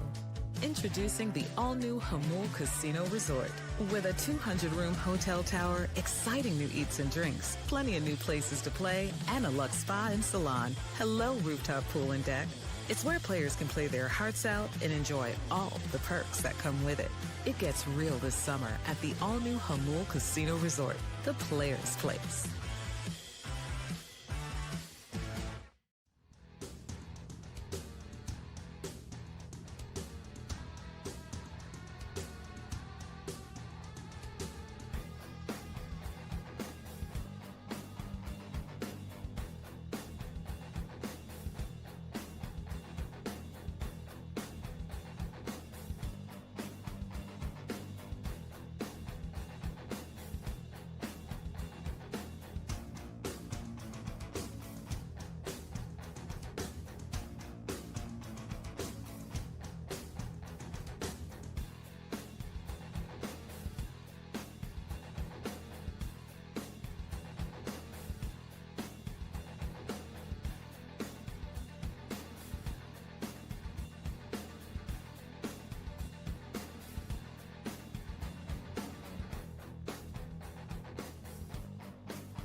Games and the Braves missed the playoffs by a couple of games, you can point back to the 7-game season series in which the Padres, net gained 5 games on the Atlanta Braves as potentially an absolute make or break moment in both teams' seasons. And, Padres got off to such a hot start, Woods, winning their first 4. They look great. I mean, they were pretty unbeatable early in the season. But they did not go into Atlanta looking unbeatable at all. Not even a little bit. As beatable as they've been all year, with the offense scuffling, losers of 6 straight. They go in on Friday night, and of course, on the very first pitch, on the bottom of the first inning against Nick Pivetta, Ronald Acuna Jr. returns. It's the ball so hard. It's like, no way. It was both predictable and shocking at the same time. I saw a lot of people going, why would you throw it there? Look, I think if you're Nick Pivetta, all right, here we go. First pitch. This guy hasn't played in 2 years. He's gonna want to get comfortable, maybe see one. Throws it down Broadway. Acuna puts, again, one of the most beautiful right-handed swings in baseball. Him, Manny, guys like that. When he gets it, it's gone. There is just no doubt about it. He hit that ball a mile and got the crowd at Truist Park, Ben, on their feet, going bananas for Ronald Acuna Jr., who I absolutely adore and love watching him play the game of baseball. I did not like that. But, hey, man, Nicky P, he made a mistake there. He made a mistake, and Ronald Acuna Jr. punished it. And Nick Pivetta wasn't as lights out as he has been with the Padres, but after that he battled hard for 6 innings, got out of some trouble, 3 walks, 4 hits, struck out 7 though, and got the outs that he needed to keep the Braves at that 1 run. And the Padres would tie it up on what I thought was maybe one of the more significant at-bats of the season. And that was Gavin Sheets hitting a solo home run off Chris Sale. Yep. a lefty, and Gavin Sheets at the start of the year, remember, was not even in the lineup against left-handers. He's become too valuable to leave on the bench, even against lefties. And as he has gotten more opportunities, you've seen him. I mean, you can see him getting more comfortable against left-handed pitching. And to do that, and I asked him about it when I was in the clubhouse yesterday, what that home run against Sale, I mean, how much confidence does that give you? And he goes, that one was actually pretty big. He said, I felt really good about that one. Getting Chris Sale, as tough of a left-handed pitcher as there is in the game right now. And to put that kind of swing and go deep on him was a pretty big thing, I thought, for Gavin Sheets. And he tended to agree with that assessment when I talked to him yesterday. In that game, though, on Friday night, again, you heard people complaining about the win yesterday because it took an error to get you a win. Anybody have a problem with Eli White's horrible base running on Friday night? I know I surely didn't. I have never seen that in all my years. Never. I've never seen that at the big league level, what we witnessed on Friday night. Eli White. Pinch runner in the bottom of the ninth inning. Yep. Robert Suarez is in. The Padres had just taken the lead on Manny Machado's home run off Raisel Iglesias. By the way, he had been 0 for 7 with 4 strikeouts against Iglesias before that home run. Threw him a hanging slider, and he just belted it. And you've got a runner on second. Pinch runner, Eli White's at second. Yep. There is one out. One away. And Ozzie Albies up. Albie singles to center. Hard line drive. Jackson Merrill gives it a bit of a look, but it wasn't a full-on, deep was not or a deep, anything. no. It was just a line drive that bounced in front of him. And there was no chance I think Eli White was going to score on that play. And Merrill was charging. The third base coach gave him what was fairly the universal stop sign. Don't go home. Just stop here at third. Here. As opposed to the universal go back. Go sign. back. Go back. It's I mean, this is baseball. This is JV. This is Little League. I mean, the difference between go, winding your arm, stop, and go back where you're waving your arm and telling him to turn around is unmistakable. How you could make that mistake in the big leagues, even as a young pinch runner, I have no idea what he was doing. Eli White was 1 foot from third base, when he decided, I have to stop and get back. Luis Ariz, now on a play like that to center field, that's going to be the first baseman's cut. Now, in a high school game, your first baseman is standing generally probably in front of the mound with his arms up. He hit me, Jackson. Hit me here. In the big leagues, with Jackson Merrill on a charge, Luis Ariz is like, you're shooting 4 here. I don't know that I necessarily need to be there with my hands up. That being said, Jackson throws it. All of a sudden, out of nowhere, Luis Ariz comes in, picks it, turns, and fires to second base, where they tag Eli White out, who inexplicably went back to the bag. 2 outs. And then the next thing you know, the game is over. And Eli White having to walk off the field. I felt horrible for him because that is a really, really bad mistake. Tuiasa Sopo is the third base coach. Matt, I believe, is his first name. He originally gave him the stop, and then when he saw him go back, the hands dropped down to the waist. Like, what is he doing? What in the world is happening? He had to be screaming, no. Tim Flannery told me one time, the great Tim Flannery. Woodsy, I don't know if you know this. Baseball players are very stupid. They're very, very dumb. Now, they're the best athletes in the world. Nobody plays 162 games. They're absolutely fine-tuned, but they're a dumb bunch.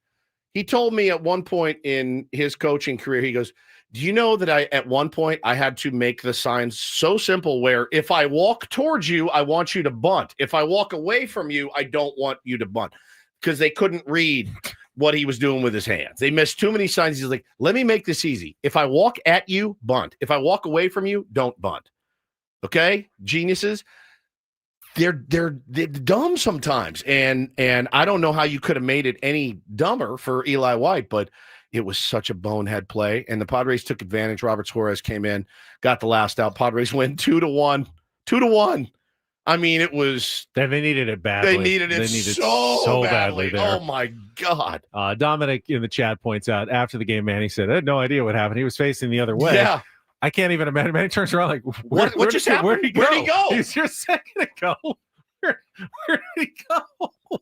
Wait, he's out? Why is he back at second? I mean, base? I've seen I've seen plenty of guys leave a little early and have to get back to the bag and re-tag. I got thrown out at home plate doing it for Paulie this year. Paulie hit a missile out to right, and I didn't know if the guy caught it or not. I had a run back tag. I got thrown out by 20 feet. You see dumb things, but on a single, how do you not know that ball's hitting the ground? Like in Atlanta sports radio, they probably didn't have a show Saturday, but this, Tuesday morning, they're like, Eli, why? What is your problem? I've never seen that, dude. Unsung hero on Friday. Adrian Morejon, 5 up, 5 down. Looked as good as I think we've ever seen him in relief. He's been solid since then as well. The other 2 games, a little mixed results over the weekend. We'll talk about those right after a check of traffic here on 97.3 The Fan. From the 855 Get Ross Traffic Center, protecting San Diego after accidents or injury, here's Kelly Danick. Traffic is sponsored by Eliminate Termite, the orange oil experts. What happened, guys? We were doing so well on our freeways. Now we got to crash northbound side of the 5 before the 163. Several vehicles involved. They're all in the center divide. Accident northbound 125 at Spring Street. Car and motorcycle in the center divide. Also in the Coronado Bridge, heading over the island. Stalled car taking up that left lane right around mid-span. And in the North County, westbound 78 past Broadway, we have reports of a crash over the right shoulder. Have termites? Eliminate Termite inspects, treats, and repairs termite damage, all with a full structural warranty. Their orange oil treatment is safe for people, pets, and the planet. No tent, no move out. Protect your home naturally. Schedule a free inspection at eliminatetermite.com. I'm Kelly Danick with Ben & Wood, San Diego's #1 sports station, 97.3 The Fan. Now, if we're being honest, Saturday's game was a bit of a lost cause before it even started, with Michael King getting scratched very late. And the Padres had no reason to think Michael King was in any distress, came out of his previous starts just fine, and then woke up on Saturday thinking he slept on his shoulder funny and had this weird shoulder tightness or stiffness. And they thought, well, it'll blow over. We all do that, and it blows over after an hour and you're fine. Never blew over. So they had to make the late decision to throw Sean Reynolds out there and essentially go with their back end of the bullpen for the entire game. I actually thought Sean Reynolds looked pretty good.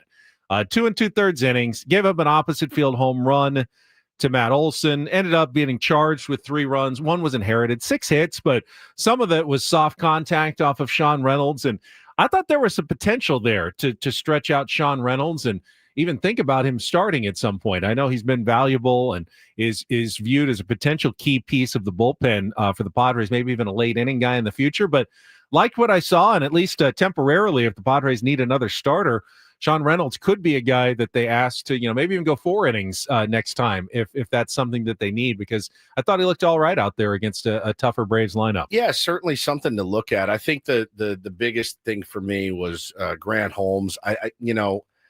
Again, looked like a guy you could probably get to. You didn't. Only ended up scoring 1 run off of Grant Holmes. And hey, man, that's a game you flush and move on to the next day. Now, this happens, and it's happening in LA. It's happening here. It's happening really on any team that has injuries. The organization isn't exactly so upfront with what's going on. I was of the opinion that, he slept funny, he's going to miss this start. I did not foresee an IL stint. Ben, did you? I don't think really any of us did. Do you get mad when things like this happen? Like when the team doesn't tell you, this doesn't look great, we're probably going to have to put him on the IL.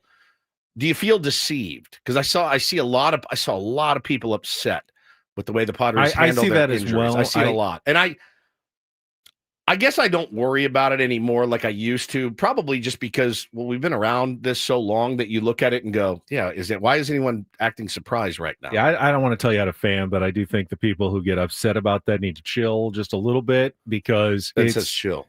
Well, it's partly it's gamesmanship. I mean, you don't ever want to reveal more than you have to, because you're competing against 29 other teams that will potentially use that information against you. And part of it's human nature. The Padres, like the rest of us, would like to think the best of, like, this is optimistic that we're not going to lose him for that long.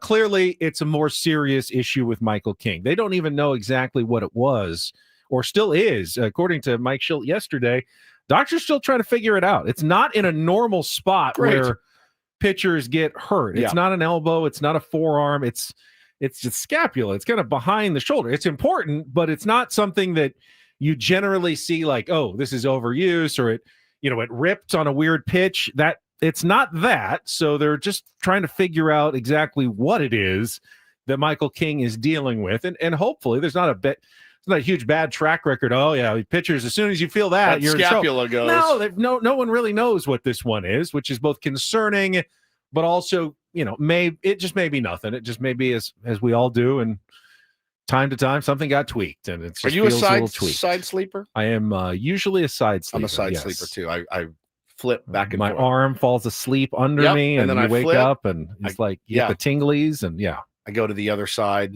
As a fellow side sleeper, I can kind of relate. I don't know. It just doesn't. I don't ever feel deceived. Really, I don't feel deceived. I just feel like sometimes it takes a couple of days. I don't know. I don't feel deceived. I feel like this is part of the natural progression of a baseball season all the time. Like pitchers get banged up for whatever reason.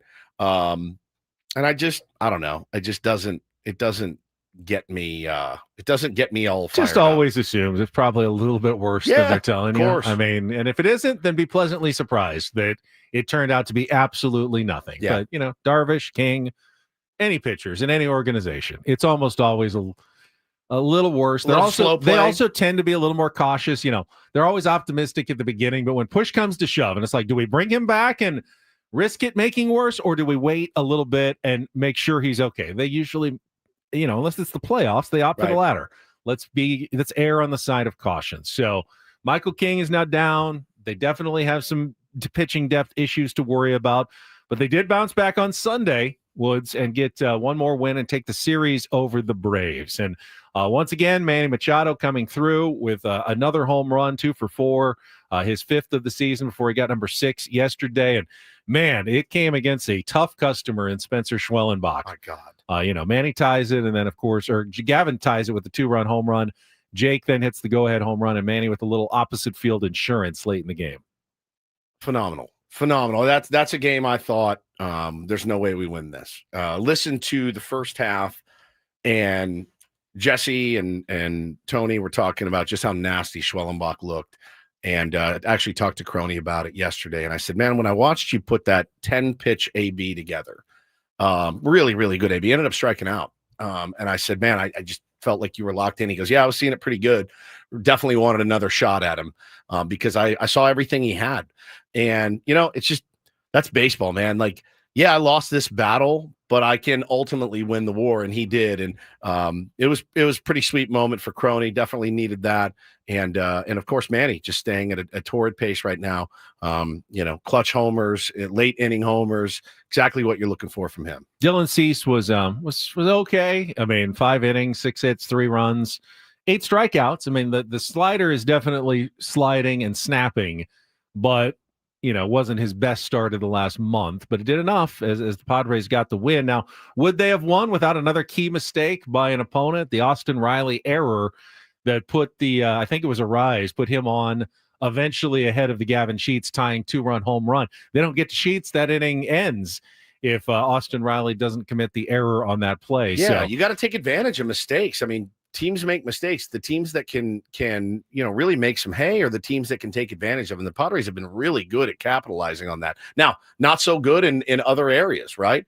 Runners in scoring position, still a bit of an issue. No, not a bit. It's still a major issue. I mean, they're not 0 for 37 anymore, or 39, whatever they got to, but they're still only hitting like 150 in the last 10 games with runners in scoring position. Had the numbers here a second ago, but their offense is bad. You know what they're hitting?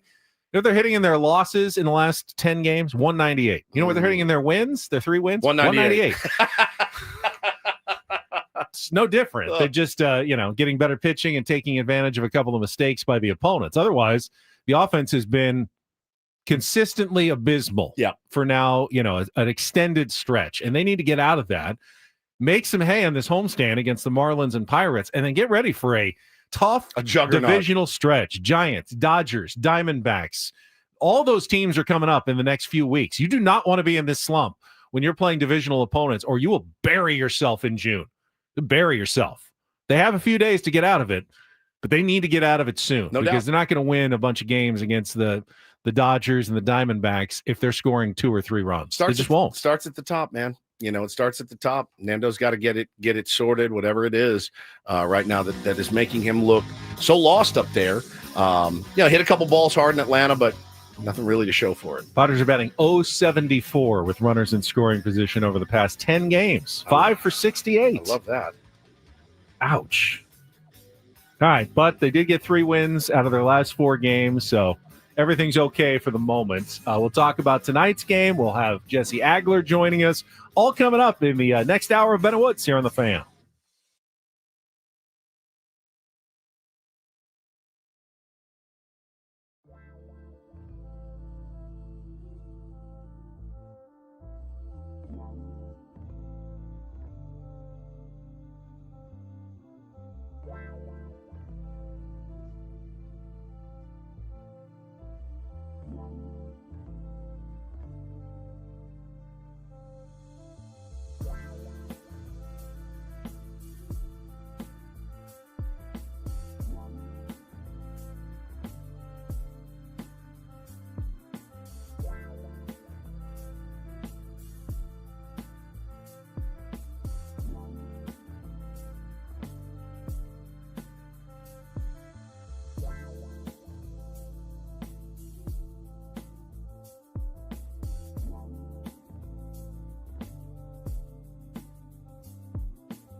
with all of you. Every day above ground is a good day, Benny, despite whether the Padres win or lose, but it certainly is nice to come in here talking about a couple of wins, scratch one out yesterday, certainly, and need to find a way again tonight. I'll be in the house tonight. I'm excited going to the game.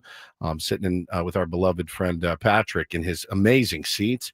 Got me out of the house on a Tuesday night. That's one way to do it. Sit me in those ones where I can eat and drink all I want. Going to see Stephen Kolek pitching against Max Meyer. The dream matchup. That's really what the marquee matchup that you want anytime you go to Meyer's not bad. No, he is. He's good pitcher. And Kolek, listen, you're going to have to score some runs. Padres, you got to break out of this little skid offensively. And they got the talent to do it, certainly. Just got to put it together. I'm Woodsy. To my right is Italian Paul, Frank Marchese, filling in for Paul Reindl, who is on his way to Las Vegas for his annual anniversary trip with his wife, Megan. Their anniversary is on Friday, but they're going to go do their thing in Vegas. Paulie wanted to make it very clear that he was very respectful yesterday on Memorial Day and waited until today for Memorial Gras to get started. To start celebrating. Really let their hair down and unwind this week. Yeah, and Paulie definitely deserves the vacation. Nice to have Italian Paul filling in. Are you sure you can't fill in all week, Italian Paul? Because we have Adam the last 2 days. I mean, you can take it up with him. I'm down. You would be down? I'm down. Yeah. So you can take it up with him, though. Like, you don't want to get used to somebody and then you got to switch it all up again. Adam will sit there in this hoodie and he won't talk and he just like sulks over there. And like you're engaging and you have Italian Paul report. You feel like Adam has bad body language. Hugely bad body language. I'm usually not a fan of interpreting someone's body language. I'd say so. I don't think he likes getting up early. Not an early rise. He's not a morning person. Not a morning person. To be fair, I'm not either. Yeah, but you're pulling it off really well, Frankie. So got a smile on your face. This is called faking it until I make it. It's the story of my whole career, buddy. 15 years deep of faking it till I make it. Ben Higgins, your friendly neighborhood sports anchor, joins us as well. And Benjamin, you're looking svelte. You got shorts on today. Get comfortable today. It's a nice day. Or at least it's supposed to be. It's nice. It's kind of cloudy right now. But don't lie to me. You're playing I got golf. up early. I worked out. You're playing golf today. Play golf. Yeah, I mean, you don't have to lie to me. Just tell me. Yeah. But I wanted to be comfortable. Where are you playing? Playing with my dad up at Palma Valley. Oh, amazing track. Bit of a drive, but worth it. So you're off today? I am taking today off, yes. Well, look at you. I was entitled for a day off because I worked yesterday on the holiday, Memorial Day, so they needed me to take a day off this week to compensate for the holiday I worked. So it's going to be today. Oh, you took it quick. Yeah, just all right. I'll just take the next day then. Very next day then. Very next day I will take off. We have that thing here where it's been going on since we got here, really. Doesn't matter who the big man in charge is. A lot of times, like on Friday, they'll say, hey, we're going to close the office down early. Everyone get a nice head start on your Memorial Day weekend. And if you can't, if you're on air or something, just get with your manager and pick a day that you can leave early or whatever. It doesn't really work for us. You know what I mean? We have probably 24 of those accrued, but I can't imagine if it would go over very well. If today we were like, we'll just take that early, the one that you let everybody out Friday, we'll just take it on Tuesday. I don't think it'll work very well. Well, I mean, do we leave at 8:00? Is that what would be half day for us? Well, if you parcel all of them together, it's like 8 full days off. So we can just take the next 8 days off and then we'll catch us up for all the half I think days. what they have in mind is that after 10:00, we're done for the rest of the day and just do no prep for the tomorrow show. We'll consider that our day off. I do that every day. We'll just show up in the morning with nothing to talk about for 4 hours because we did no prep or actual work to get ready for the show. That's the part of the day we can take off. That's fair. But not the actual on-air 4 hours. Correct. They want us here for that. Got to be here and serve our beautiful, beautiful audience who's in the chat and everyone's fired up and all that. I wanted to take a moment. You had asked me about it earlier, Benny, and just wanted to let everybody know how it went on Saturday. Had my first men's meeting, men's group that I started called The Work. Where men can come and talk about their mental health and be vulnerable and open. And I got to tell you, I was blown away. I really was blown away. It was a pretty special day and pretty special scene went down at Lost Abbey Sanctuary over in San Alejo Hills. Thank you again to Tommy Arthur, who runs Lost Abbey, for providing us, opening up early, providing us the space, beautiful space, to sit and talk as men need to do, and have been shamed out of doing for many, many years. And I didn't know what I was expecting turnout wise. I thought 5, 10 max, and there were like 40 guys there, and which is good. It's also not everyone's going to be able to, say their entire piece if you have that many people. No, but, my point is, you wish we were at the point where you didn't have to do these. You don't having 40 men show up needing help is a testament to them and their bravery for walking in the door. But it's also kind of shows you where we are as a country, and as a people, where so many men feel the need to ask for help. And it was really special. Got a lot of good feedback about it. I don't know if I would do anything differently. I don't. I want it to be a place where you feel comfortable coming. Hopefully you get a chance to share. We kept it right at an hour. And I think it was great. People came up, shared stories, talking about, the trauma that they'd experienced. And that's really the first kind of topic that day was trauma. This is kind of why we're all here, gentlemen. And we all kind of talked about it and what we can do to be there for each other and to help. And it was pretty solid. And I was very, very happy. And I left there feeling a very grateful to have this platform, to be able to do that. So it was great. How'd you kind of structure it in terms of organization? So I just kind of welcomed everybody and, thanked them for the bravery that it took to show up. And that was really kind of the first step, is just getting in. And then I started off, I said, I'll just get us started. It was my idea to do this. So I'll wear it first, and kind of talked about some of the things that have happened to me this year. You guys are aware of them. We talked about them on the air, and kind of where my head is at with all of that.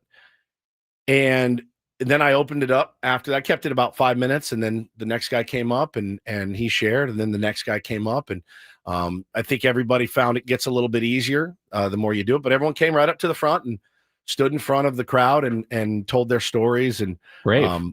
Extremely brave, extremely moving, extremely sad, to think about it. Got a really nice DM I'll share. Said, "Hey, I just wanted to say thank you for hosting the men's group meeting on Saturday. I was raised in the you're a blank, F your feelings era, and I've always had trouble expressing myself properly. The meeting has motivated me to look for a regular group and possibly some therapy. It was pretty cool to see people share openly, and a lot of it was relatable. Thanks again."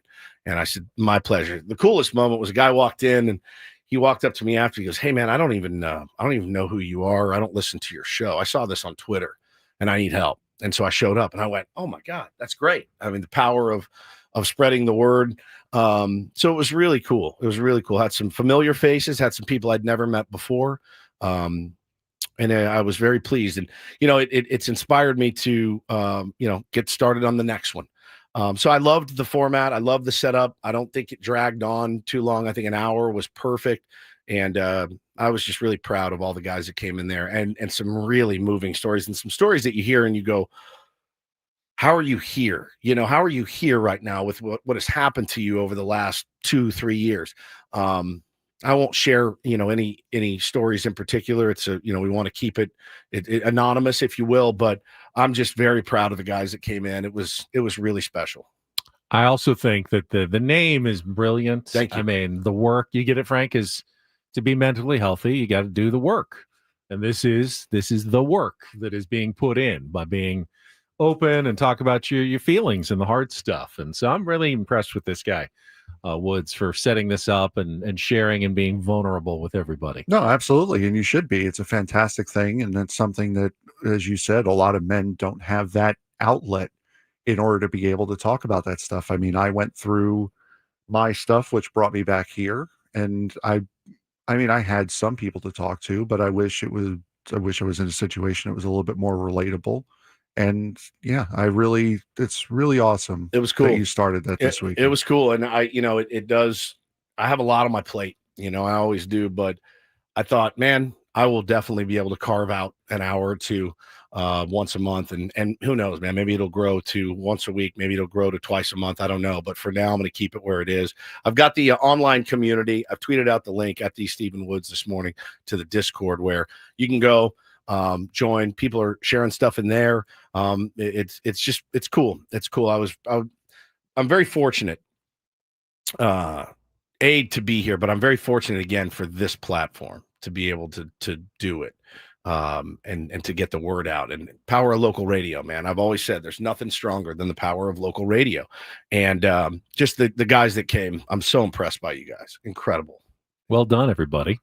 All right, we do have a busy show that we still have to get to the rest of the way. Got guests. We've got Jesse Agler, we've got Dennis Lynn, we got an Italian Paul report coming up, and we have Take on Woods in our next segment. Chance to qualify for our trip to Las Vegas. Maybe you'll see Paulie there. He loves going to Vegas. He's heading there right now. You may run into him. You can win your spot, or at least qualify for our grand prize drawing by taking on Woods in our musical trivia challenge. That's coming up next. You want to call in during the break, 833-288-0973, 833-288-0973. We'll play Take on Woods and then welcome Jesse Agler to the program coming up next on 97.3 The Fan. First, though, one more reminder from me, because this is such a great day to get started with Prize Picks. If you're looking for something to add to your excitement while you watch your sports, you're going to be doing it, basketball, baseball, hockey, whatever's going on, you can set your own lineups with Prize Picks. It's daily fantasy, accessible.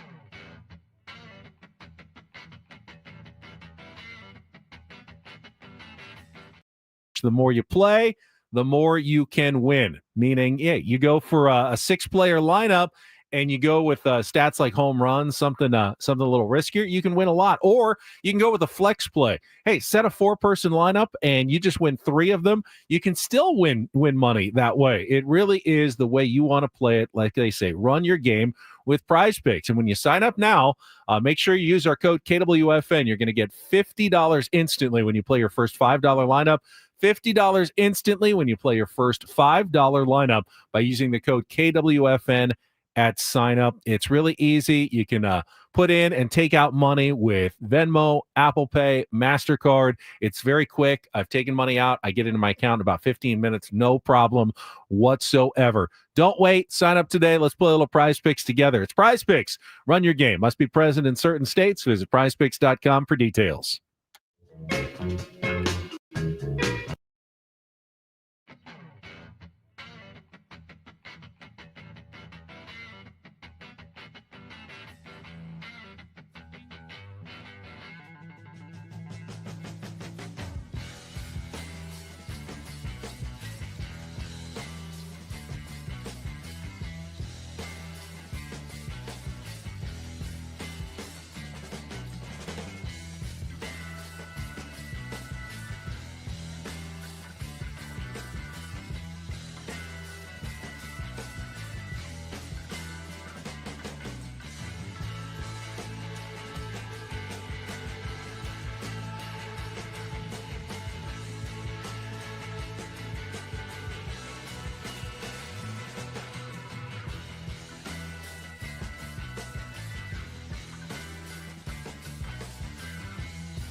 Hey players, things are about to get real here in San Diego. Introducing the all-new Hamul Casino Resort. With a 200-room hotel tower, exciting new eats and drinks, plenty of new places to play, and a luxe spa and salon. Hello, rooftop pool and deck. It's where players can play their hearts out and enjoy all the perks that come with it. It gets real this summer at the all-new Hamul Casino Resort, the players' place.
Gotten there without some excellent work from their bullpen, including 2 outs in his major league debut from David Morgan, who had a nasty riding fastball, like elite level kind of stuff that he was showing in his very first appearance when he came in relief of Wandy Peralta. Came in, bases empty, 1 out, got the next 2 outs to finish the inning. And what he said after the game, and this was from Kevin Acey's newsletter this morning, and Woods both I love this quote. Yeah, independent of each other. Yeah, we both went, whoa. Whoa, that was really cool. He said, that was awesome. Dream come true. It was hard the last time I was here. Remember, he got to the big leagues, but never got in a game. Was up with the team for about a week and then got sent back down. Oh. The dream being that close to me and not getting it to happen. But today, getting to pitch in a closer game, late in the game, leverage situation, that's what I'm used to. I've been doing that in the minor league. So I think that actually kind of took the nerves off. And here's what we loved. Every time I pitched in the minor leagues, there was always a little bit of nerves because I'm trying to make it to the big leagues. And today, I wasn't trying to be anywhere else. So there was no extra nerves, no pressure on me. It was like, do what I do.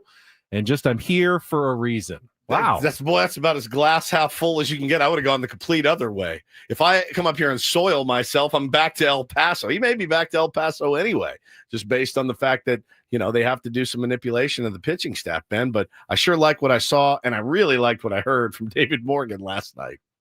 I saw him in the clubhouse. I think it was him. I thought it was him too. I didn't really got tattoos like down his leg, and I didn't know. Like, okay, I was like, was that a coach? I don't know this guy. So I wasn't sure. And then he walked over to the locker that said Morgan. So I figured, okay, that must be David Morgan. But congratulations on the big league debut in the bullpen. Big moment last night. All right, we'll talk more baseball with Jesse Agler coming up in a couple of minutes. Right now, though, let's get to today's game. It is time to take on Woods.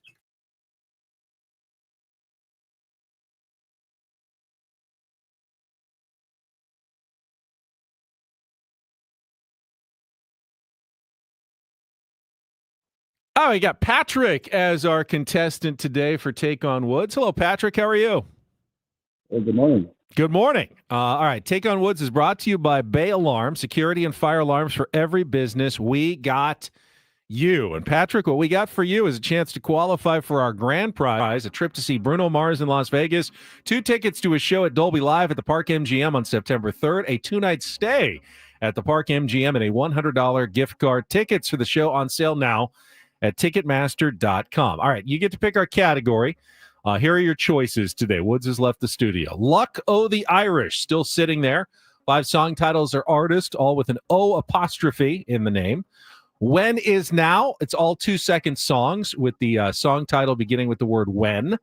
And our new category, Right or Wrong. 5 song titles that either include the word right or the word wrong. Any of those sound good to you? Luck of the Irish, When Is Now, or Right or Wrong, Patrick? Let's try right and wrong. Right or wrong. All right. So as I said, every song title will either include the word right or the word wrong. These can be trickier for Woods because he doesn't get the category, and it kind of mixes him up a little bit. So not a bad choice for you. You'll have 60 seconds. Answer as many of the 5 as you can. If you don't know an answer, say pass. We'll come back to it if there's time left on the clock. First question is the 2-second song. Frankie is queuing it up now. You need to give me both the song title and the artist to score the point. And again, remember, right or wrong, all of those answers will include one of those 2 words. Patrick, are you ready to play? Good. Frankie, you good to go? All right, let's put 60 seconds on the clock. Patrick, your time begins when Frank plays our music. The category, right or wrong. Good luck. Let's take on Woods.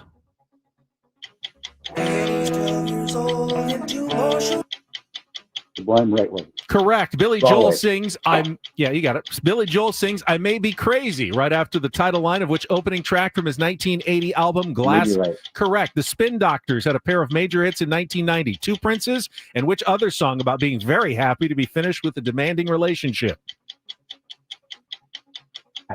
Which 1986 hit by the Pretenders includes the lines, If I'm looking kind of dazzled, I see neon lights whenever you walk by?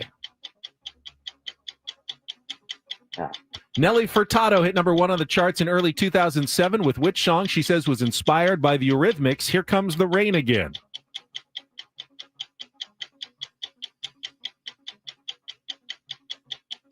All right, let's go back to the Spin Doctors. Had a pair of major hits in 1990. 2 Princes, and which other song about being very happy to be finished with a demanding relationship? Well, we got the first 2, which isn't bad. You got Wrong Way by Sublime and You May Be Right by Billy Joel. That was Little Miss Can't Be Wrong by the Spin Doctors, Don't Get Me Wrong by the Pretenders, and Say It Right by Nelly Furtado. I think Woods could have trouble with a couple of those. Hang on the line, Patrick. See if your score holds up. I see why Eli White got confused. Ben was waving me in, and Italian Paul was giving me the stop sign. So go back. I have no idea what that go was. third. Stop at third. I had initially started waving you in, and he was still reading the answers. I'm like, oh, wait a minute. No, wait. This is what happens. Patrick, his score is locked in. Okay.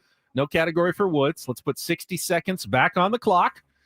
Woods, your time begins when Frank plays the music. Good luck. Good luck. Good luck. Let's take on Patrick. That is Sublime Wrong Way. Correct. Billy Joel sings I May Be Crazy right after the title line of which opening track from his 1980 album Glass Houses? I May Be Right. You may be right. The Spin Doctors had a pair of major hits in 1990. 2 Princes, and which other song about being very happy to be Little Miss Can't Be Wrong. Correct, which 1986 by the Pretenders includes the line, If I'm looking kind of dazzled, I see neon lights whenever you walk by. Pass. Nelly Furtado hit number 1 on the charts in early 2007 with which song she says was inspired by the Eurythmics' Here Comes the Rain Again. Nelly Furtado knowledge is a little the suspect. song, but maybe not the title. The wrong taint. Incorrect. Which 1986 hit by the Pretenders includes the lines, "If I'm looking kind of dazzled, I see neon lights whenever you walk by." Don't get me wrong. Yes. You know what? Because he said I may be right, and it was you may be right. I'm going to say Patrick gets the tie with a 2-2. So Patrick, congratulations. You're qualified with a 2-2 tie for the grand prize. Yeah, Say It Right is Nelly Furtado. Say It Right. I don't know that I know. And you've heard the song. You just don't know the title. And then Don't Get Me Wrong. So you got the rest of them. But you said I may be right. You may be right. I may be crazy. Yeah. Just maybe a lunatic you're looking for. All right, Patrick, hang on line. Frank will get your information.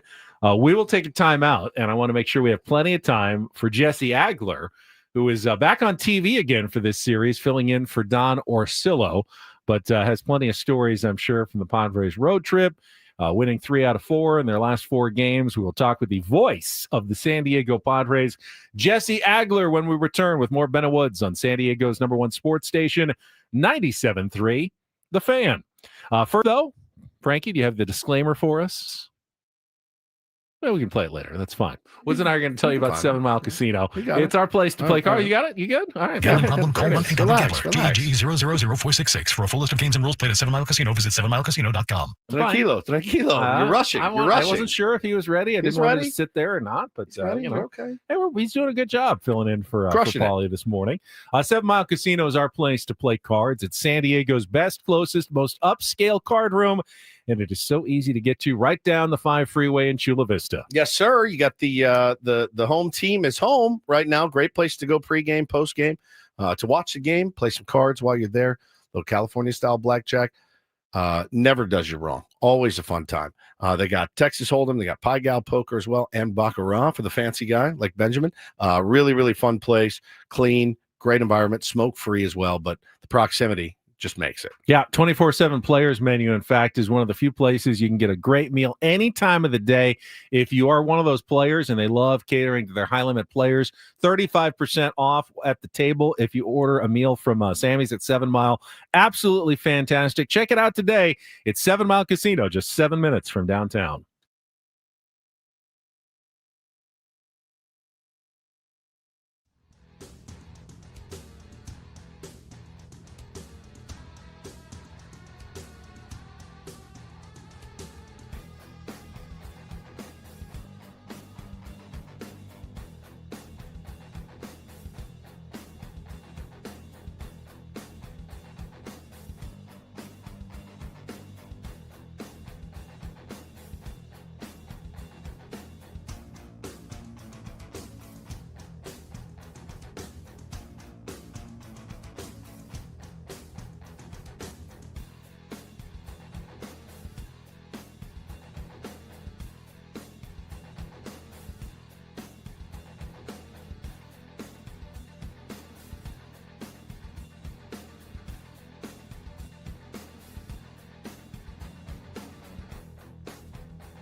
Hey players, things are about to get real here in San Diego. Introducing the all-new Jamul Casino Resort. With a 200-room hotel tower, exciting new eats and drinks, plenty of new places to play, and a luxe spa and salon. Hello, rooftop pool and deck. It's where players can play their hearts out and enjoy all the perks that come with it. It gets real this summer at the all-new Jamul Casino Resort, the players' place.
It doesn't sound familiar, but Ben played it. I go, oh, it's pretty good. I know. Kind of like it. It's usually you who expand my musical Yeah. horizons, but nice to return the favor every once in a while. Woods and I went down to pregame yesterday, clubhouse, and spent a little time up in the broadcast booths where we got Indeed. to say hello to Jesse Agler and one Mudcat Grant in the television booth, which is much bigger than the radio booth.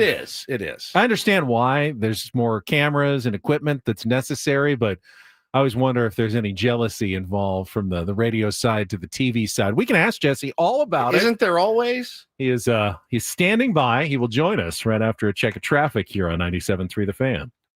From the 855 Get Ross Traffic Center, protecting San Diego after accidents or injury, here's Kelly Danick.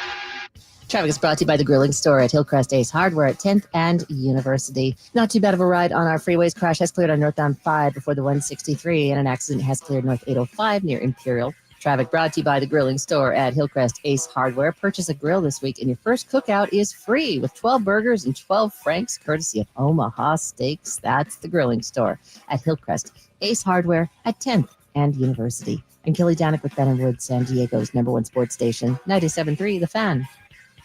And we welcome Jesse Agler onto the program for his weekly Tuesday visit. Yeah, so much room to stretch out in that TV booth, Jesse. Yeah, man. Too much room. Too much room. You know what's good about this smaller booth?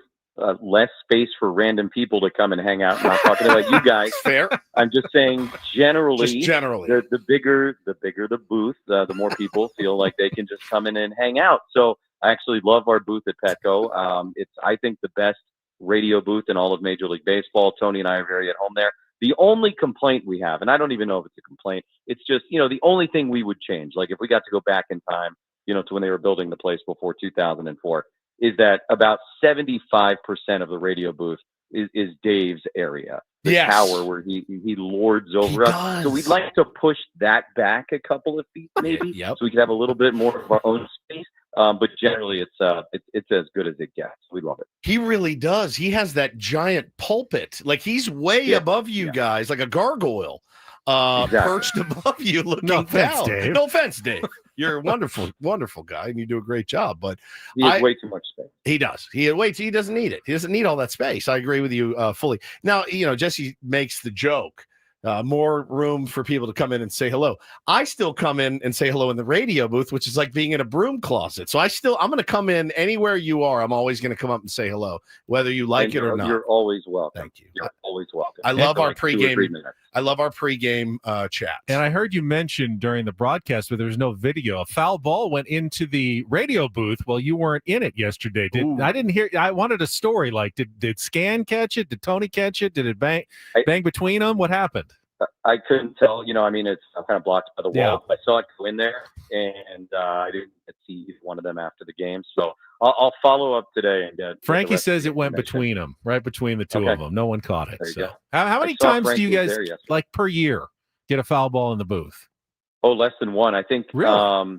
Yeah. At Petco, that's only I think the second or third ever.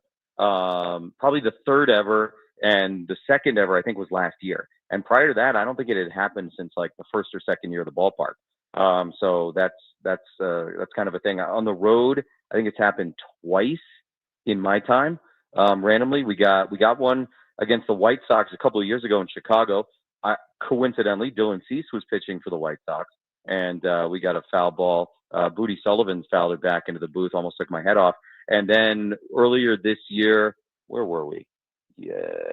Somewhere, and Tony almost got smoked by Maldonado. Oh. I mean, it came in. It was Yankee Stadium, and it knocked him off the air. It knocked him off the air for about 30 seconds because the ball came in and hit the little box that his microphone plugs into. It kicked off the box, went all the way out the door of the back of the booth and into the hallway. So that one was a little dicey. Yeah. I wanted to ask you, talking to Jesse Agler here on Ben and Woods this morning. We get a lot of, you see every game. What are you seeing from Fernando Tatis Jr. right now, Jesse? I watched, as much as anybody, just seems to be searching a little bit right now. Not a lot of things breaking his way. You mentioned the couple of hard hit balls in Atlanta, hoping to get him going. Just hasn't seemed to be himself lately. I think it's just one of those things that happens over the course of a long season. And, Fernando has spoiled us a lot over the years. He has. Right? I mean, he has. You almost, because he's so good and because he's so dynamic, you almost forget that, of course, he slumps because everybody slumps. And, in terms of how it's going right now, obviously tough for him. And Tony likes to say, this game isn't fun when it's not going well. And it's true. And so I think that's probably reflected in what you're seeing out there. Like, it's not fun to be in the funk. This game is a lot of fun when it's going really well. The beach ball thing and, everything is dropping in and you're hitting everything hard. It's so much fun when that's happening. When you've hit in 12 in a row and 18 out of your last 19 games, it is a ton of fun. When it's opposite of that, it's fun to go out there, have those starts. But it's something that literally every guy, even the Hall of Fame, even the superstars, are going to deal with this year. No. And so right now, hang on, Jesse, you're breaking up. Let's have Frank try you back one time. And I will while we get him back on the air. It's funny because the media, the fans, we're always the first ones to point out when Fernando hangs his head after a strikeout or kicks the dirt or whatever it is, right? And I think it's important to play the other side of the card. Manny Machado hits that home run last night. First guy out of the dugout, Fernando Tatis Jr. The very first guy at the top of the step, ready to go, was Fernando Tatis Jr. to congratulate his teammate on a massive home run. So I think, that's only fair to mention that as well. I always feel like there's no winning the body language situation when you're struggling. Yeah. You don't. Hey, no problem. Yeah, you act like you don't want care. him looking like he doesn't care because he's celebrating. All you can do is be bummed that you struck out or you made an out. Yeah. Be happy for your teammates and especially happy when you win, which he is. So I tend not to, I caution against reading body language. We got Jesse Agler back on the line. Jesse, you said something in extra innings that I thought was very Jesse-like, but it really is what I love about baseball. You said a lot of stuff is happening in this game. So much stuff. Talk about the stuff from last night's 4-3 win, because there was interesting stuff going on. I mean, this is going to be off the top of my head real quick because I don't have my stuff in front of me right now. But I mean, you have multiple major league debuts. including the guy, Victor Mesa Jr. for the Marlins. And because there was so much stuff going on, I didn't even get to drop my favorite nugget of the night, which was that Victor Mesa Jr. has a brother who used to be his minor league teammate with the Marlins. His name is Victor. So the guy we saw is Victor Mesa Jr. His brother is Victor Mesa.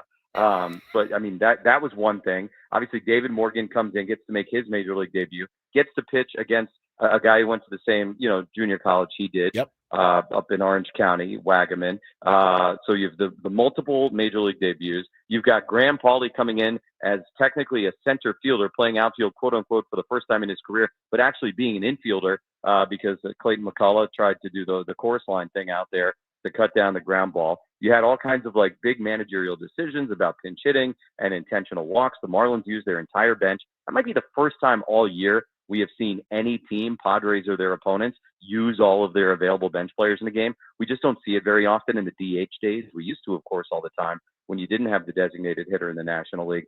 You have Manny hitting the dramatic late home run, one of those you could almost feel it coming. There's a lot going on. I'm sure Randy Vasquez doesn't give up a hit after the second inning after a really rocky start. It was a really fun, entertaining game. I enjoyed that one about as much as any this year. I was with you 100%, especially after they won. But the 5-man infield makes me laugh. I watched the Dodgers do it against Frank's Mets the other night, and it worked. Oh my God, it worked. A ground ball to Kike Hernandez had to throw. There's a great shot. I don't know if you guys have seen it. Somebody got a picture like down the line with all these guys standing in the way of Kike having to turn it and go to second base for the double play. It's unbelievable. And if I was a hitter and they brought in 5 infielders, I think I would soil myself. I really do. Where I'm heading. Great pull, Jesse, on the Vin Scully reference. When the Dodgers had 4 infielders all on the same side of the infield. Yep. Out there like a chorus line. Yeah, chorus line. You pulled it true yesterday. Vin Scully fashion. Just a perfect description of it. I ended up not working because they threw a wild pitch and the Padres won the game. It's the funny thing about baseball. You can plan for every potentiality. You can, try and prepare yourself for anything. And then one ball in the dirt kicks away and you've got a really fast guy on third base and that's it. And I mean, that's part of the beauty of this game. There's no doubt. Talking to Jesse Agler, voice of the Padres, and we made some big deal about the Padres' struggles with runners in scoring position, but I do think of note the Padres are doing right now what good teams need to do, and that is minimize the damage when you're in a slump. They found a way to win 3 games without really getting hot, other than Manny and Gavin Sheets. They pulled out some wins. As the schedule starts to turn after this week, they're going to need to start hitting, Jesse. Wouldn't you agree? When they play the Dodgers and the Diamondbacks and the Giants, they're not going to be able to win games like they did last night against a Marlins team with an error, a wild pitch. They're going to have to start hitting again pretty soon. Yeah, I would think that's a fair way to look at it. I also have a theory, and I probably shouldn't run this out there publicly because, I mean, it's the most unscientific thing in the world. But there's something in my brain, just having watched as much baseball as I have in my life, that thinks this horrific run of like American League teams we saw. Yes. Obviously, I know the Braves was the last series, and now we're getting a little break from the AL thing. But just that run of like what was it, 9 of the first 16 series, and then a bunch the last couple of weeks.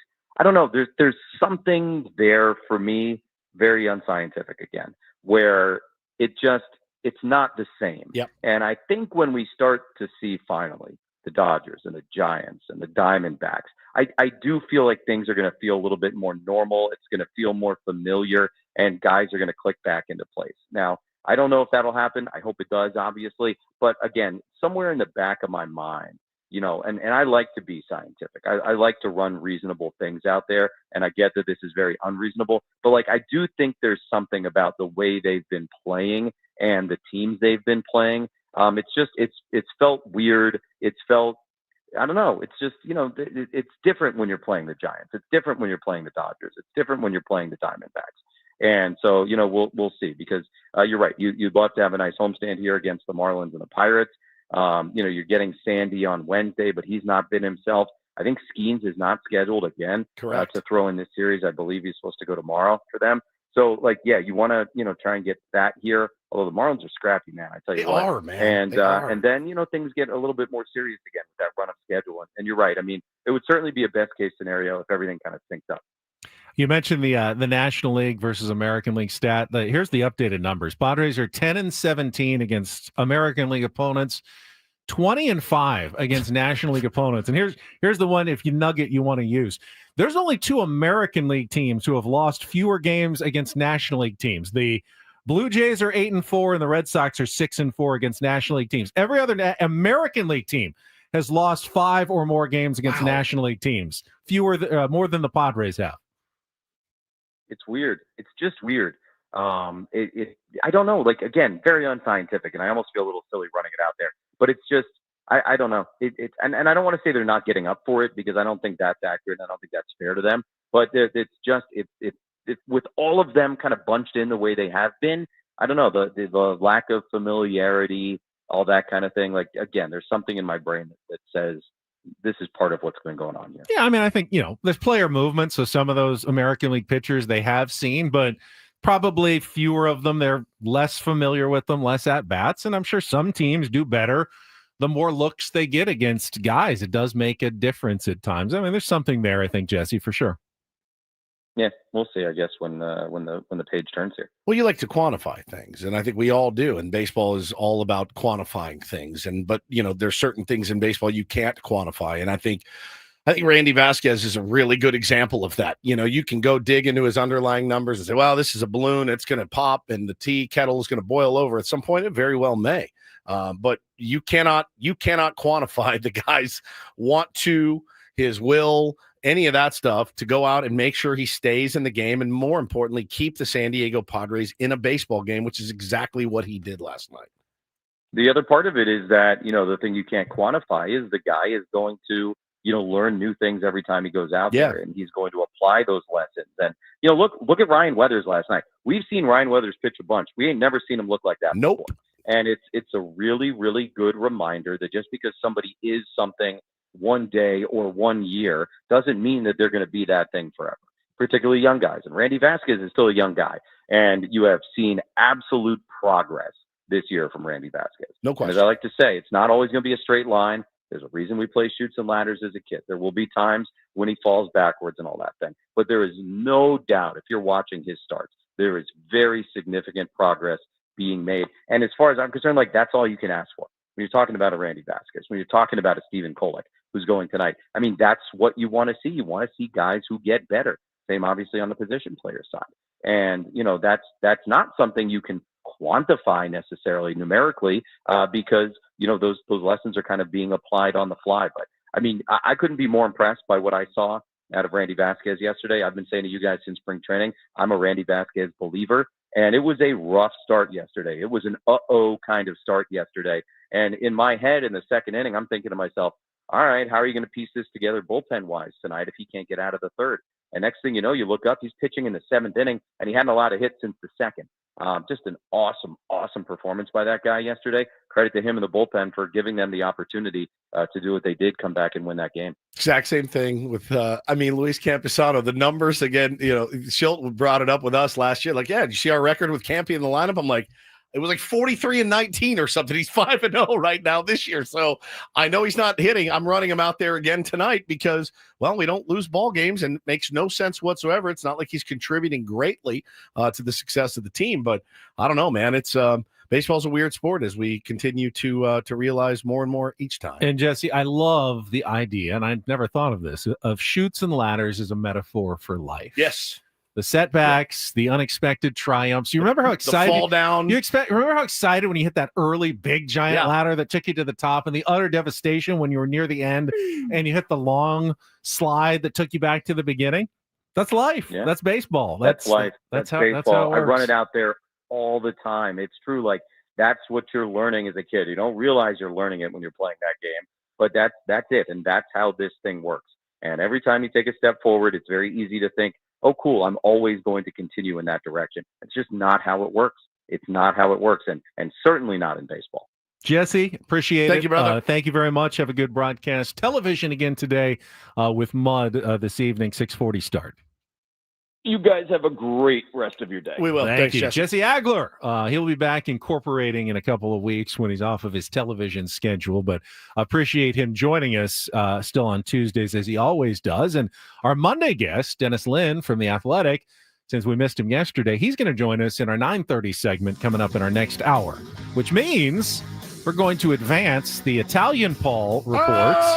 Frankie's going to give us some headlines when we come back in our 9 o'clock segment, so don't go anywhere. Ben and Woods continuing here on a Tuesday morning following the holiday weekend. Good to be back. Good to have all the tier ones in the audience on San Diego's #1 sports station, 97.3 The Fan. We'll be right back.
at 6:40. Sammy Levitt will have your Eco Water SoCal pregame show for you at 5:40. And, of course, Eco Water SoCal brings you the Manager's Report with Mike Schilt this Friday at 9 a.m. He is set to go. He told us yesterday, you got me on Friday. I said, we absolutely do, Skip. You can try alkaline water for just $9.95 a month by going to Eco Water SoCal, keeping it soft since 1925. And the Padres did mention last night, again, I will say it one more time. I don't know if it's true this morning, but as of last night, they still had some tickets available for tonight's giveaway game at the ballpark. It's been pretty rare. Tough to get seats at Petco Park this season, but Padres.com/tickets. If you want to go tonight, first 40,000 fans in attendance will receive a military hoodie giveaway brought to you by Soapy Joe's. Limited tickets, again, available at Padres.com/tickets if you're looking for a night at the old ball yard on a Tuesday. I will be there. I can't wait. Could not wait for this. So we're going to wait no longer. Let Frankie take things over with his edition of the Italian Paul Randall Report. And get things started here with our today's edition of the Randall Report. Now tuned into the greatest. Welcome to the Rindle Report with Paul Rindle. Hi, Paul. All right. 2 stories from the world of sports that we haven't gotten to yet. We'll start off in Major League Baseball. And 1 story that you didn't know you needed. Are you laughing, biatch? It's the Rindle Report Hey, Paul, how you doing? Okay, how are you? on 97.3 The Fan. Are you ready to bless the mood? I need some help, please. That was good. Can I get a yeah? Oh, yeah. All right. All righty. All right. Take This it is, away. gonna, this is going to be fun because I did not prepare for this. Uh-oh. All right, so we're fine. That's what you want to hear. We're good though. Definitely want to. Well, I knew Excited.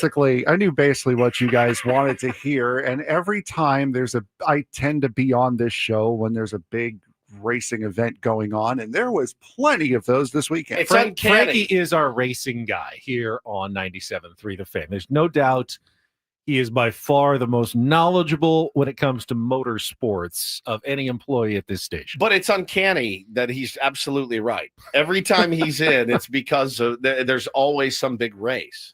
And that's exactly what we had this week. 3 of them, really, right? Yes, the Sunday, Memorial Day Sunday, is the biggest weekend in racing. The Monaco Grand Prix for Formula One in the morning, the Indianapolis 500 for IndyCar in the afternoon, and then you have NASCAR's Coca-Cola 600 at night, and that's exactly what we saw. A great race in Monaco. Saw Lando Norris win that race. His first win at in the Principality in his career.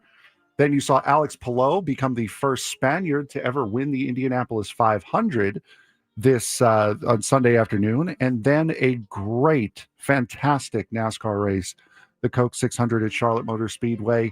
Ross Chastain, unfortunately, passing my guy, William Byron, with 5 laps to go. Byron led 283 of the 400 laps and did not win the race, finished second. So, Chastain took the win. Couple questions. Yes.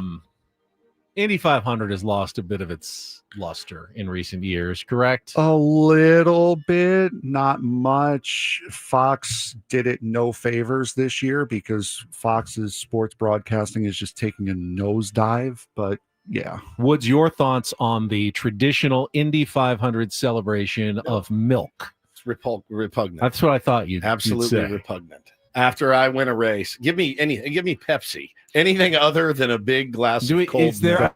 some sort of reasoning and history behind it? Yeah, what is it? It started because one of the drivers, I forget who it was, that was his request after he won. Yeah. Was a glass of milk, and then it just became a thing. So now every year they showed it on Twitter this year. Drivers have a request. There's a request form that every driver fills out. What type of milk you want? Do you want it warm or cold after the race? And Who would want a big vat Whole of milk, warm- 2%, 1%, skim. exactly. You get to choose. Can I get chocolate? I don't I would know, do chocolate. honestly. It's stickier if you I don't pour it care. on your. So, and then Fox tries to do this. I don't know if you're watching any of the Sunday so baseball bad. games. Yes. So they planted like fans in the Saturday stands games. Saturday games to advertise their coverage of the Indy 500. So like the Dodgers Mets game, They had a fan drinking milk and pouring it all That's over his why head. they were doing that. Yes. Okay. They had him in Boston too. It Yeah, wasn't necessarily a corporate plan. Was it not? It was, oh, you're going to the game? Do you want to wear this shirt and do this for us and get paid? That sounds like a corporate plan. That's pretty much a well, no, corporate plan. it's not like they sent the guy to the game. Right, it was right, already right. someone They grabbed going to somebody. the game and said, hey, do you want to do this? this? We'll find you with the cameras. When something big happens, pour the milk all over your head. Can I get breast milk? It's on the form. Bruh.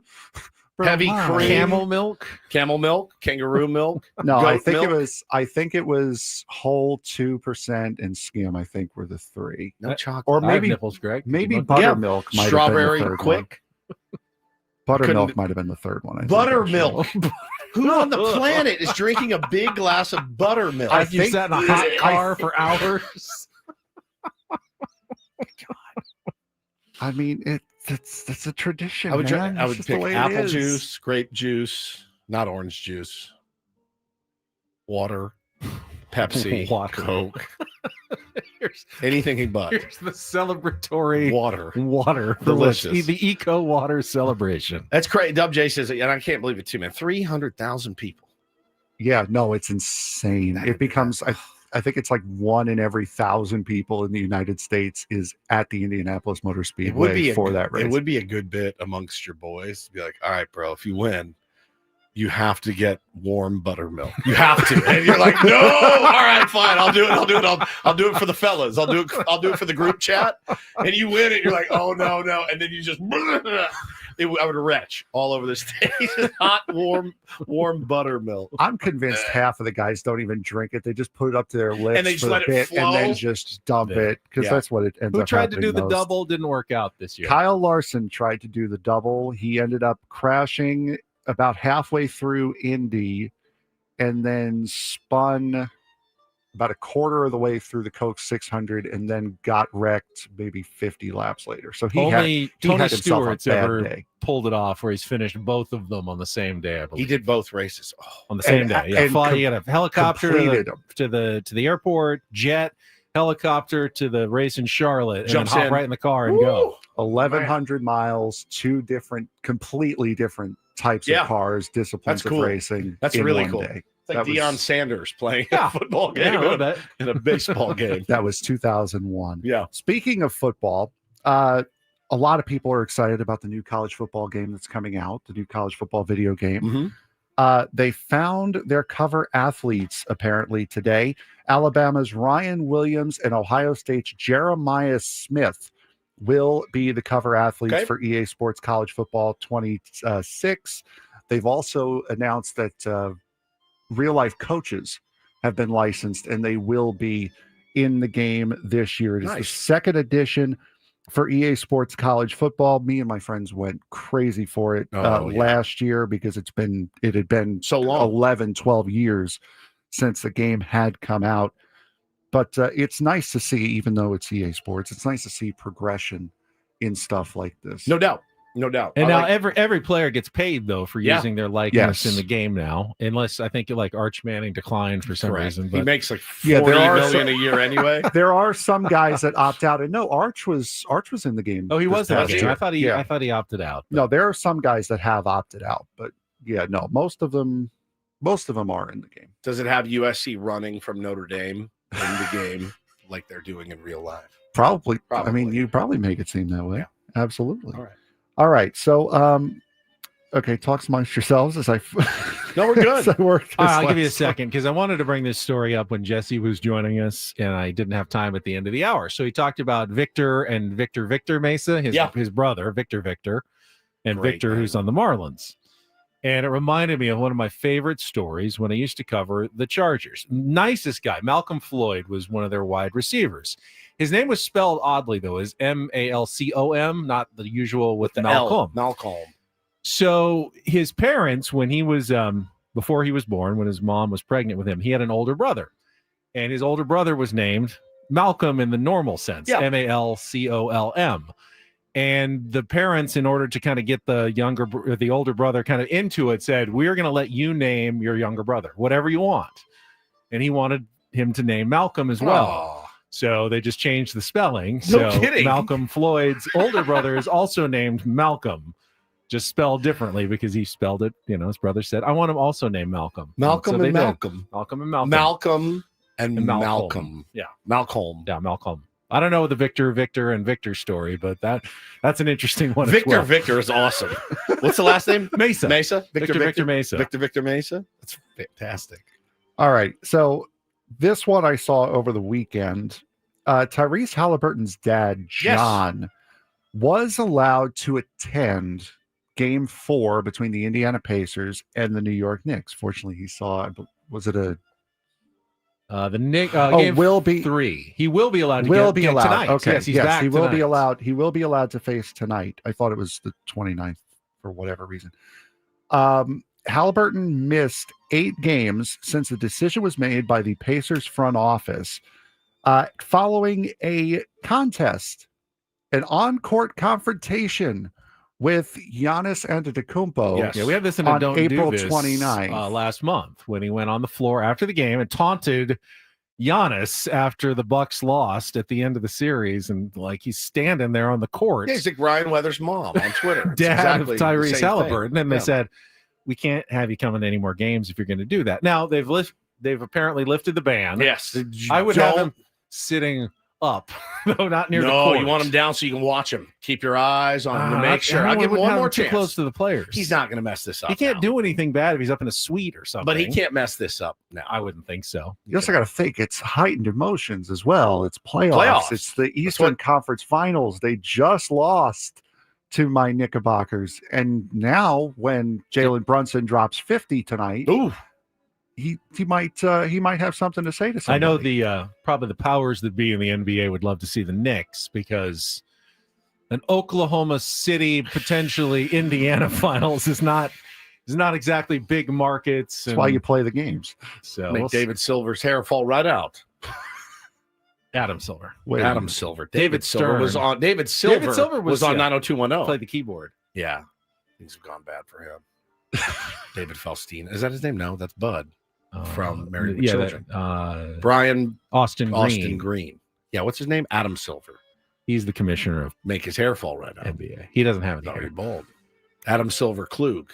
Now, I think the point was made that it's not going to end the world of basketball fans if Indiana and Oklahoma City make the finals. TV I'll be executives sick. aren't happy, I don't but care. I mean, it doesn't really. Basketball will survive 2 small market teams making it to the finals. What happens if the Knicks win? What's that series at? 2-1 Pacers? 2-1 It's Pacers. 2-1 Pacers. What happens if the Knicks win? Then Knicks fans will actually have something to gloat about instead of, a 1973 World Championship. Been a long time. Yeah, 70. I think it was 69 and 72, 73. I mean, they're hoping at least to get him in the finals with all the celebrities, Spike Lee and Ben Stiller, and Bro, what's with Bob Dylan? Timothy Chalamet. He's like the new Jack Nicholson. Every time they show, they're like, look, there's Timothy Chalamet, like losing his mind on the side. Oh, I don't know, man. So while we're having this existential crisis, I will bow out and I'll get back to my editing. Frankie is Knicks. He's a Knicks fan. Yes. Yeah, Brandon wants to know in the chat. Knicks guy. who's your hockey team? Islanders or Rangers? He's an Islanders guy. What? So Knicks and Islanders. Why not Knicks Rangers? Because I have some level of class. Wow. Whoa! No, holy smokes! The first ever hockey game I went to was Islanders Oilers. Oh, that makes so sense. Islander fan grew from that. Did you live on Long Island? Yes. Okay. Yep. Heard a funny story about Buck Showalter when he was manager of the Mets. Probably more than one. There were a couple. Well, they asked him where he lived, and he said, "I don't know. I just put it in the GPS somewhere out on Long Island." They have a lot of enough. They have a lot of unpronounceable type city names. A lot of it's because a lot of it's the Native Americans. The tribes that were there. He didn't know how to say where he lived, so he just said, "I don't know where I live." Massapequa or something. Massapequa. I just put it in the GPS when I get home. I don't know where I live. Massapequa, Ronkonkoma, Patchogue, Ronkonkoma. Oh my God! Yeah, I would have said the same thing. Try Don't ask me where I spelling. live. I live on Long Island. Don't worry about it. So don't worry. I'm not about going it. to tell you where I live. Patchogue. Patchogue. I just put it in the GPS. Put the GPS, it gets me home. Now, is that why, if you work in Queens like that, to live on Long Island, is that the best? Queens is more or less is considered the city. It is, yeah. But it's on the eastern side of the city, so you're coming in from Long Island that way. Okay, Yeah. that's easy easy enough commute. More or less, Suffolk County and Nassau County. That's Long Island. Queens is more or less Now, considered if you the work city. in the Bronx, Yankee Stadium, you might live up more toward the Connecticut suburbs, or up not in that that far, not that far, but up where it's- the nice golf courses and country clubs are there on the drive up toward all Connecticut. named after Native Americans, right? Yeah. Like Brooklyn's technically on Long Island. It's connected to Long Island, but it's considered a part of the city. And then there's Staten Island that nobody cares about. well, there's your geography lesson, Ben and Woods, the New York- Italian Paul report. New York geography. Love it. Thank you. All right, we will come back. We'll look ahead toward tonight's game, Padres. Also, anything else we missed for the weekend? Obviously, we talked a little basketball there, but we can catch it all up. And then Dennis Lynn, our Linsider, going to join us at the bottom of the hour. So plenty still to get to. Quick timeout after traffic. More Ben and Woods on the way on San Diego's #1 sports station, 97.3 The Fan. First, though, tell you about SDFatLoss.com one more time. Coming off the holiday weekend, if you perhaps indulged a little bit too much and you're ready to start a program in time for summer, and I say that, I know summer technically starts next month, but we'll be still May gray and June gloom in San Diego until we get to July. And by the time we are done with July, you can be down 10 to 20% of your body weight. That's up to a pound of fat lost per day just by following the simple strategies and plan from SDFatLoss.com. Your counselor will set it all out for you, explain it to you when you get a free consultation by going to SDFatLoss.com. The program involves no drugs or injections, no prepackaged bars or shakes, and you don't have to exercise to lose the weight. Just follow the plan like I did. You can even cheat every once in a while. I had a big cheat weekend, gained 7 pounds, lost it all back, still ended up 40 pounds down in my 60 days of weight loss. That was 2 years ago. 2 summers ago, I lost the weight, and I have kept it all off because maintenance is also a big thing. When you're not relying on injections and you're not relying on bars, you're going to be able to keep the weight off a lot easier. I have done so. It has made a world of difference for me. It can do it for you as well. Just set up your free consultation. Again, SDFatLoss.com. Take advantage, $200 off right now in the month of May during the spring special at SDFatLoss.com. Results may vary.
Hey players, things are about to get real here in San Diego. Introducing the all-new Jamul Casino Resort. With a 200-room hotel tower, exciting new eats and drinks, plenty of new places to play, and a luxe spa and salon. Hello, rooftop pool and deck. It's where players can play their hearts out and enjoy all the perks that come with it. It gets real this summer at the all-new Jamul Casino Resort, the players' place.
She's an 8th grader who is representing San Diego at the Scripps National Spelling Bee. Right now, she won. So at Channel 10, we put the Spelling Bee on every year locally. Yeah, it's good. And move. she won the competition of all of San Diego County's middle school students and advanced to the Nationals, which are going on right now. And she has gotten through the preliminary rounds. They eliminate a bunch of people with the first couple of words. And I thought we could test both of you on the spelling bee words she just got in the Nationals. I mean, these are, okay, for children. All right. You were an English major. I was. Yep. You ready? I'm ready. All right. Telegnosis. Could you use it in a sentence? The witch doctor expressed telegnosis when he predicted the end of the world in 40 years. Telegnosis. Definition, knowledge of distant happenings obtained by occult or unknown means. Country of origin? Clairvoyance. Unknown. Okay. Telegnosis. Telegnosis. Telegnosis. Ooh. Telegnosis. Okay. Damn it! Ding! I thought telegnosis with just the G would be too easy. It was too easy, but I think that's how they get them sometimes. Because the way you You're said out. it, telegnosis. You missed one. I'm You're out. gone. You're I'm done. All right, Frank, you ready? Son of a... It's Malfeasance. a cat, K-A-T. Damn it, I I'm know out of this here. one. Oh, you could have done this one? Yes. What was it again? I'm sorry. Malfeasance. An act of wrongdoing. Malfeasance. Sentence, please. The corrupt politician was accused of malfeasance for stealing funds. Malfeasance. M-A-L-P-H. What? I-S-A-N-C. Not even close. All right, can I steal? Yeah, you steal. M-A-L-F-E-A-S-A. Yes, Malfeasance. correct. You were moving on to the next round. I thought it was. Did he say an H in there? Yeah, And a the K? PH, PH like instead of phone an instead of Malfeasance. You guys both overthought your words Frank, a little bit. P-H-R-A-N-K. Like Frank. I said, my school day spelling bee was cat, K-A-T. I'm out of here. That's it. Oh, and Brandon, we should use one of these words. Telegnosis could be an incorporator. It's a good one. Next time would be not a bad one for Jesse. All right, it was an interesting weekend. Oh, are we done? I wanted to do this all morning. No, that's all she all got. they get? And she got into the quarterfinals, so she's moving on. Well, they have like hundreds of kids. They gotta weed them out pretty quickly. Some interesting things over the weekend in Major League Baseball. Did you see Tarek Skubal, the history that he made? First ever 13 strikeout shutout with less than 100 pitches on Sunday. And surprisingly, it was his first career complete game as well. Cy Young Award winner, had never even gone the distance in a game. That's how different baseball is today than it used to be, when you can like win a Cy Young and not even throw one complete game in the course of a season. But yeah, an absolute outstanding effort on Sunday. And did you see the ball that O'Neal Cruz of the Pirates hit? That was also on Sunday. 22.9 miles per hour.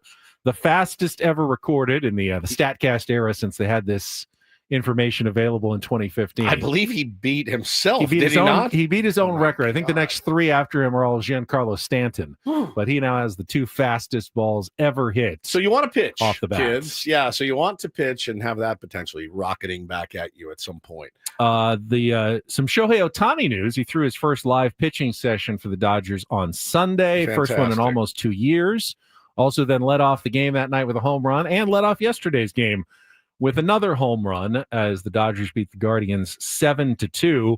Pitching-wise, though, Yoshinobu Yamamoto has been the one real success story for the Dodgers this year. He's looking like a Cy Young candidate. His ERA is at 1.97. He's unreal now. Ever since Game 5 of the National League Division Series against the Padres. It's a great time to get it going. He is locked in now, and he's looking like one of the best pitchers in the league. Padres did move back into second place in the NL West, percentage points ahead of the Giants, who got shut down by Cater Montero and the Tigers yesterday in the opener to their series. Tigers got the win 3-1. Diamondbacks blanked the Pirates 5-0. They've been getting a great season from Eugenio Suarez, who had his 15th home run of the year. He's been a real threat. Frankie's Mets beat the White Sox 2-1, needed sac flies in the 8th and 9th by Juan Soto and Francisco Lindor. I was going to say never in doubt to pull that one out of the fire. And our Texas Rangers, and I say are because of Skip Schumacher and Brett Boone and Bruce Bochy and Chris Young, they've been struggling again lately. Lost 7 of 8. They lost to the Blue Jays 2-1. What was interesting about that game, Jacob deGrom, who's been really good, and he wasn't bad. He only went 5 innings, though. But he did not record a strikeout for the first time in his career at any start. He's probably never done that in his whole life. Yeah, probably not. Honestly, like Jacob deGrom pitching in high school definitely got a strikeout. Jacob deGrom pitching in rookies, minor A, definitely got a strikeout. To not get a K is very weird for him. He's such a punch-out pitcher. And listen, I tell Padres fans this, and I was thinking about it over the weekend too.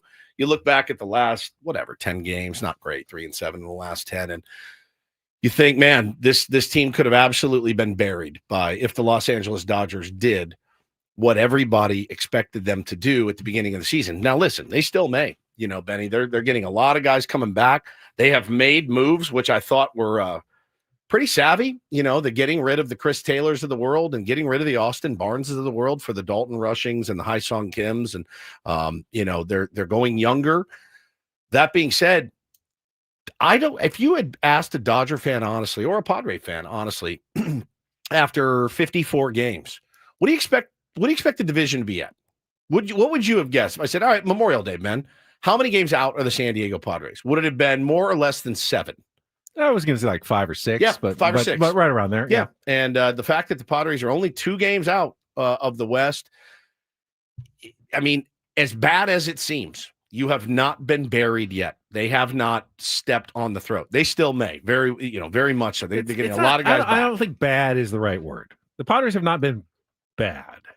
Did I say they've been bad? No, I don't think you said as bad as it seems. As bad as it seems, yeah. I mean, they're 8 games above 500. Right. And there aren't any There aren't really any teams that are far and away better than that. I mean, the best record in baseball right now, Tigers at 35-20.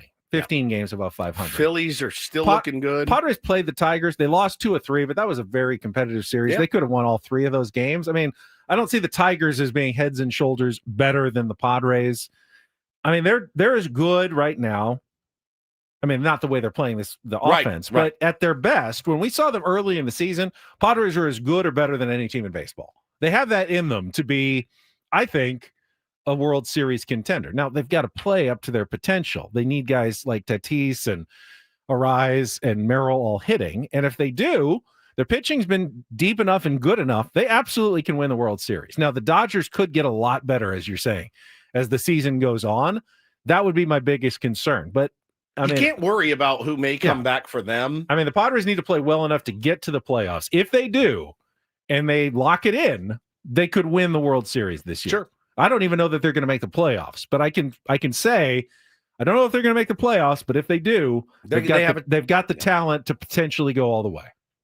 Yeah. I looked at it and I went, man, it's, as dire as it has seemed the last 10 days or whatever, only winning 3 out of 10. You look at the standings, you're like, oh, all right, it's not that bad. Still very much in this fight in the NL West. And, I think it's a testament to how underachieving the Dodgers may be. And, stacking some of those wins early certainly helped San Diego Padres.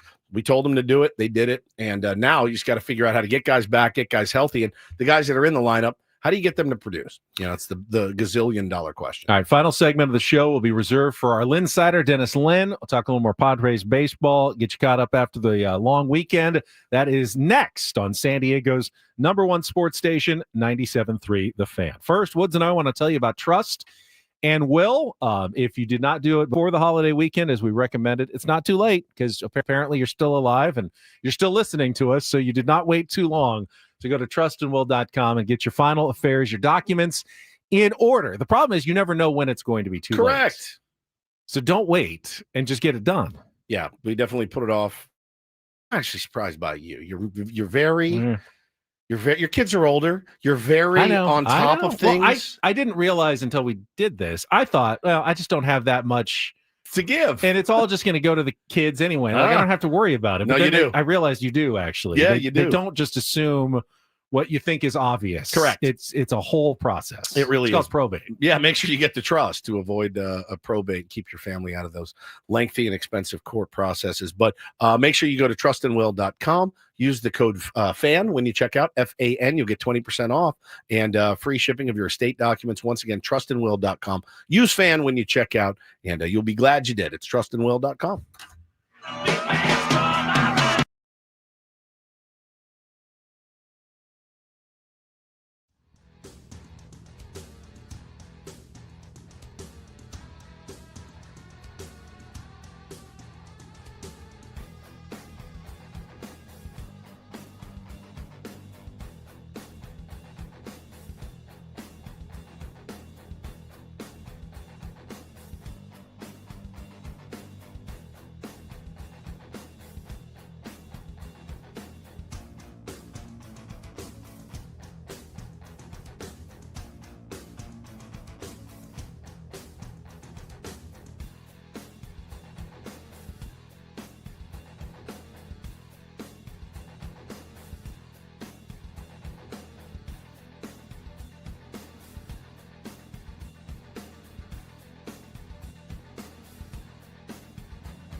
Hey players, things are about to get real here in San Diego.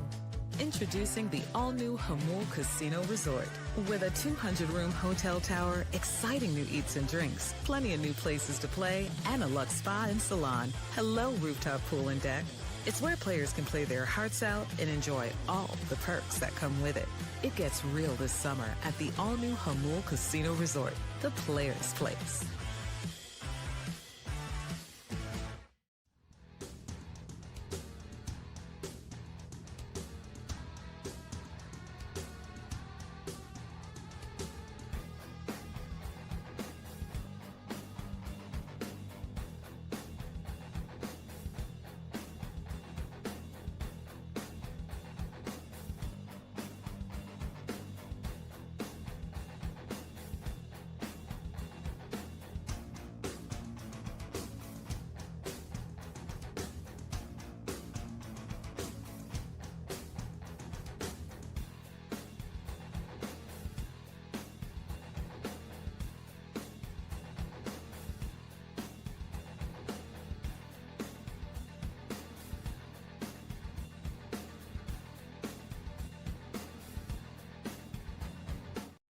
Off your print order. Exclusions apply. Visit staples.com/print for details. Ends June 14th. Plus, save even more with the Easy Rewards program at Staples. All right, we've saved the last bit of the show for our Linsider, Dennis Lynn. He will join us right after our last check of traffic here on 97.3 The Fan. Ross Traffic Center, protecting San Diego after accidents or injury. Here's Kelly Danick.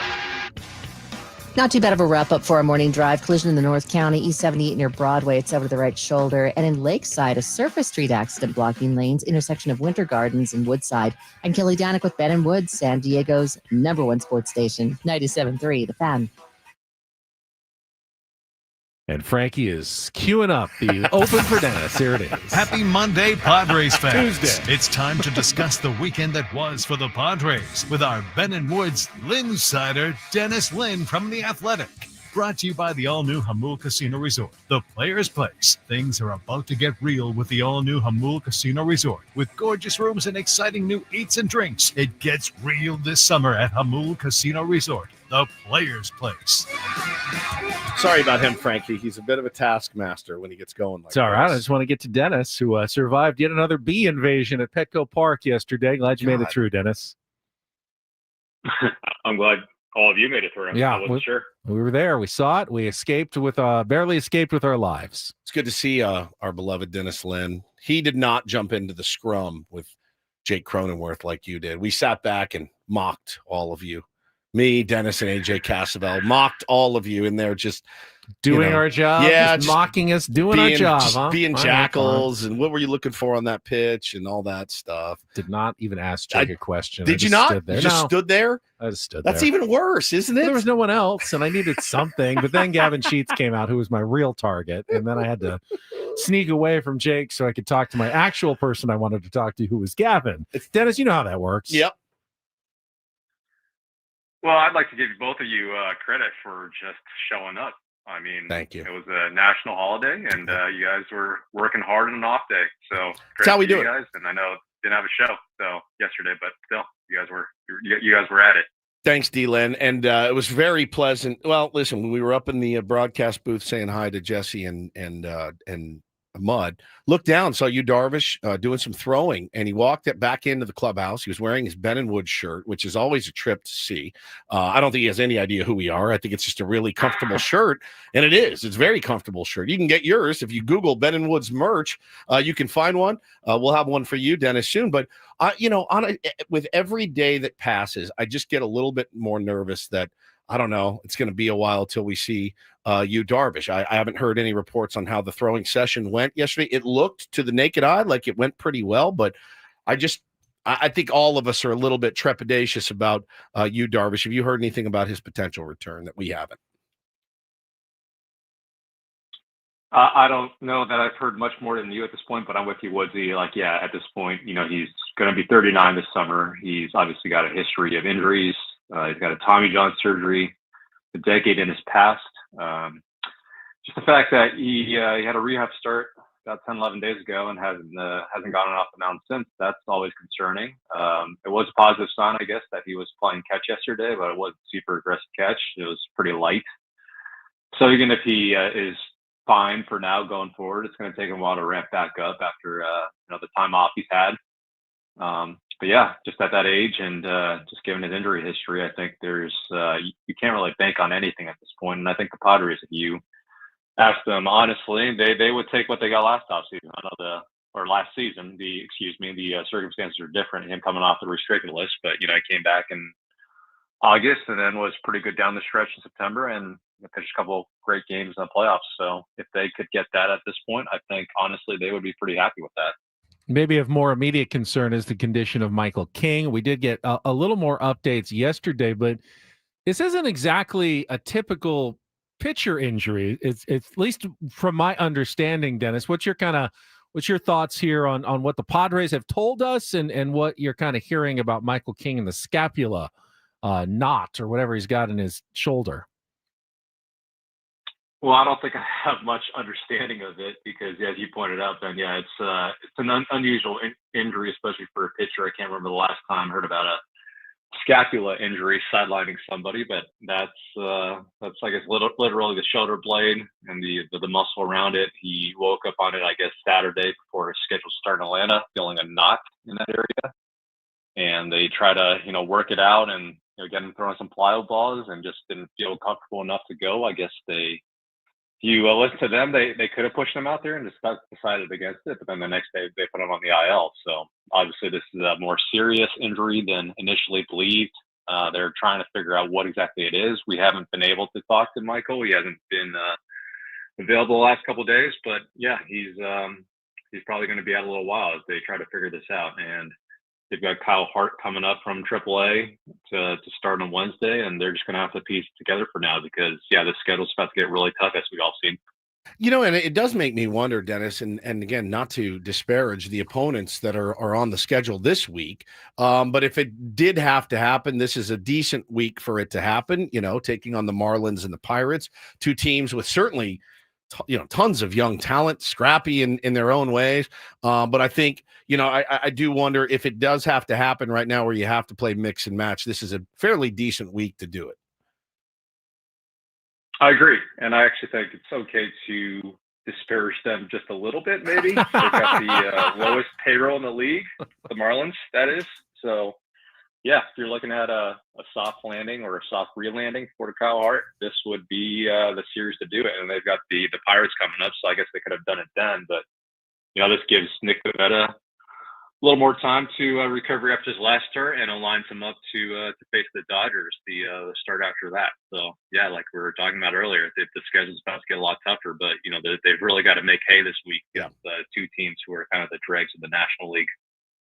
They do have a pretty talented young left-handed pitcher that we saw last night. Supposedly he was with the Padres, didn't look like the same guy that we had. We had a discussion earlier, Dennis, about Ryan Weathers' time with the Padres. You covered Ryan Weathers when he was on with the Padres and why it doesn't work out for some guys in certain organizations. Woodsy said, a wake-up call might have been what he needed with that trade to Miami, but he certainly transformed himself and looks like the real deal now in Miami. Oh, yeah. I mean, it sounds like he lost about 20 pounds in the offseason. We all saw it last night. He was like sitting 97, 98, touching 99. I think he threw the hardest pitch of his career to the Padres. And, yeah, maybe not surprising, a little bit of a revenge game, I guess you could call it. His first, I think that was his first time pitching at Petco since 23. I mean, he got traded that summer and then he was back at Petco like next week, pitching for the Marlins against the Padres. So, yeah, he's definitely overhauled a lot of things. I think, the talent's always been there. Obviously, he's got the bloodlines with his dad. And, yeah, the Padres, you could argue, yeah, they rushed him up and they kind of needed it to some extent in the 2020 playoffs. But, yeah, I mean, he's still young, still obviously got a lot of talent. And I think he's overhauled a lot of things, kind of re-examined things. And last couple off seasons, and credit to him. As Manny Machado said last night after the game, hopefully he doesn't look quite as good when they face him in Miami, if they do face him in Miami later this summer. But yeah, he's definitely transformed himself. Talking to our pal Dennis Lynn from The Athletic here on Ben and Woods this morning. And speaking of, bloodlines and fathers, Fernando Tatis Jr.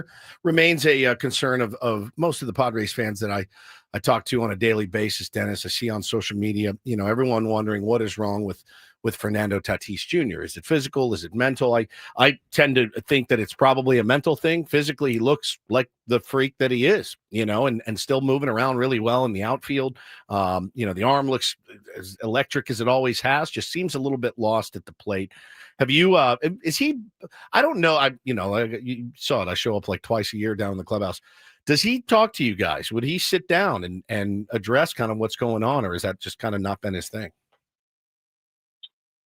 No, I don't think he's ever going to be the guy to kind of pour out his heart to the media and tell us what's going on in his personal life if there's stuff going on. And obviously you hope, he's doing okay off the field if, there are things going on. I know, he's obviously working hard on some mechanical things, a lot of tweaking in the box. He's always been a guy who kind of tweaks things when things aren't going right. But you look at his ground ball rate this year, his average launch angle, it's, those are both career lows, so he's obviously mechanically searching for it. But yeah, I mean, everyone sees the body language over the last, few weeks or so, and this is, by some measures, the worst month of his the worst calendar month of his career, just in terms of batting average, on base percentage, slugging, all those numbers. But yeah, I was watching him pretty closely last night, just given what we had kind of, all seen the last couple of weeks, and yeah, he was still engaged. When Manny hit that home run to tie the game, he was the first guy to greet him, and he seemed pretty enthusiastic about that. But yeah, obviously he's going through it right now, and it's not fun. And he's really hard on himself. So yeah, you kind of wonder if at some point this continues, does Mike Schilt, finally kind of move him out of that leadoff spot, because he's got the ability to energize this entire team, set the tone as we saw in the first month of the season. He's also got the unwitting ability to kind of, take things down a notch, because he's so, he gets pretty emotional when he's down on himself. So, he's still only 26, but yeah, I think some of the maturation that we like to see, it's still on the way, you would hope. But yeah, this is just a tough stretch that he's clearly trying to get out of. Yeah, and like Jesse said earlier, nobody likes an 0 for 12. Nobody likes an 0 for 18, and those guys are hard on themselves, and they do take it upon themselves. My thing with these guys is he gets off to such a hot start. Why tinker ever? You know what I mean? Just because let's say you make some mechanical adjustments, and I got a leg lift, I got a toe tap, whatever it is now, and I start off gangbusters. And then you have maybe 1-2 bad games in a row. Then they start to tinker with their swings a little bit, and that never works. And then you find yourself searching for it for the next month. And he has the ability, as you said, to 100% lift this team, carry this team. We've seen him do it. Moving him out of the top, the thing you worry about with that is he going to be upset about it? You know what I mean? But you have to have your best hitter leading off. He gets the most ABs. He's not our best hitter right now. Right. It's probably a delicate balance yes. to the lineup after, he's been there all season at the top. But yeah, it's not ideal either way. Like if you leave him there and this continues, it's kind of like, what are you doing? Why aren't you guys making changes? Right. And if you, move him out, does that impact his confidence even further? But yeah, I just think at some point you've got Luis Ariz, who did it all of last season after he joined the Padres and did it pretty well. And Tatis kind of really turned it on in the second half, playing with like 1.5 legs. So if that's the way they go, I understand it. If they keep him there and just kind of hope he digs his way out, I understand that as well. But yeah, there's no easy answers right now. Last 60 seconds, Dennis, just your network of athletic colleagues that cover every team and national. Any rumors about a left field option for the Padres on the trade market? Because we know AJ's at least looking. He confirmed that. Yeah. With Ben and Woods. Yeah, they're obviously looking. I think it's been obvious for weeks that they need to find something for outside the organization. All apologies to Kearsarge Ellis, who I hope gets another chance at some point. But yeah, they just really need someone who's maybe a little more proven at the big league level or at the higher level. And yeah, I think it's still too early. I mean, Memorial Day just passed to say for sure, who some targets are. But how about the guy last night, Kyle Stowers, a local kid, went to Christian High School in El Cajon. AJ and Peter Bendix have made trades before, obviously, so that's a guy I would keep an eye on. Maybe he'll be too expensive prospect-wise, but it's Preller, and he seems to pull like prospect capital out of his every single year. So we'll see. Well, maybe that's a guy to watch out for. Dennis, appreciate it as always. Have a great week. Thanks, guys. Thanks, brother. Dennis Lynn from The Athletic, our Lynn Signer, brought to you by Hamul Casino. I never totally understood the revenge game. What does Ryan Weathers... What? Because the Padres drafted you in the first round. No, they traded you. Believed in him. You guys. Tried to develop into the best pitcher possible. You traded me. Ryan Weathers failed the Padres. No, the Padres that's not didn't fail Ryan Weathers. No. I mean, you saw his mom's tweets. It was our fault. This was the Padres' hopefully revenge game against Ryan Weathers. No. For, failing the Padres. You don't have a revengeful bone in your body, so you can't even speak on it. I don't. Stowers would be an interesting option. Be a great option. Great option. What do they want for him? Probably the moon right now. I don't know. They sent a rise here and paid for his salary last year. I mean, seems like a good trade partner. Not going to make that mistake again. All right, that is it for us. We'll have Italian Paul Frankie back for another day tomorrow. Nice work, by the way. Sorry about him yet screaming at you all morning. I think you did a great job. Even if he admittedly didn't prepare for his round report, it went fine. So no worries. And we will have 4 more hours with you tomorrow morning for a Wednesday edition of Ben and Woods. That's it for us. Let's go. If you missed any of this, though, we're going to the best of replay. Ben and Woods coming up next. Don't go anywhere. For Stephen Woods, for Frank Marchese, I'm Ben Higgins. Enjoy the rest of your Tuesday from all of us here at 97.3 The Fan. So long.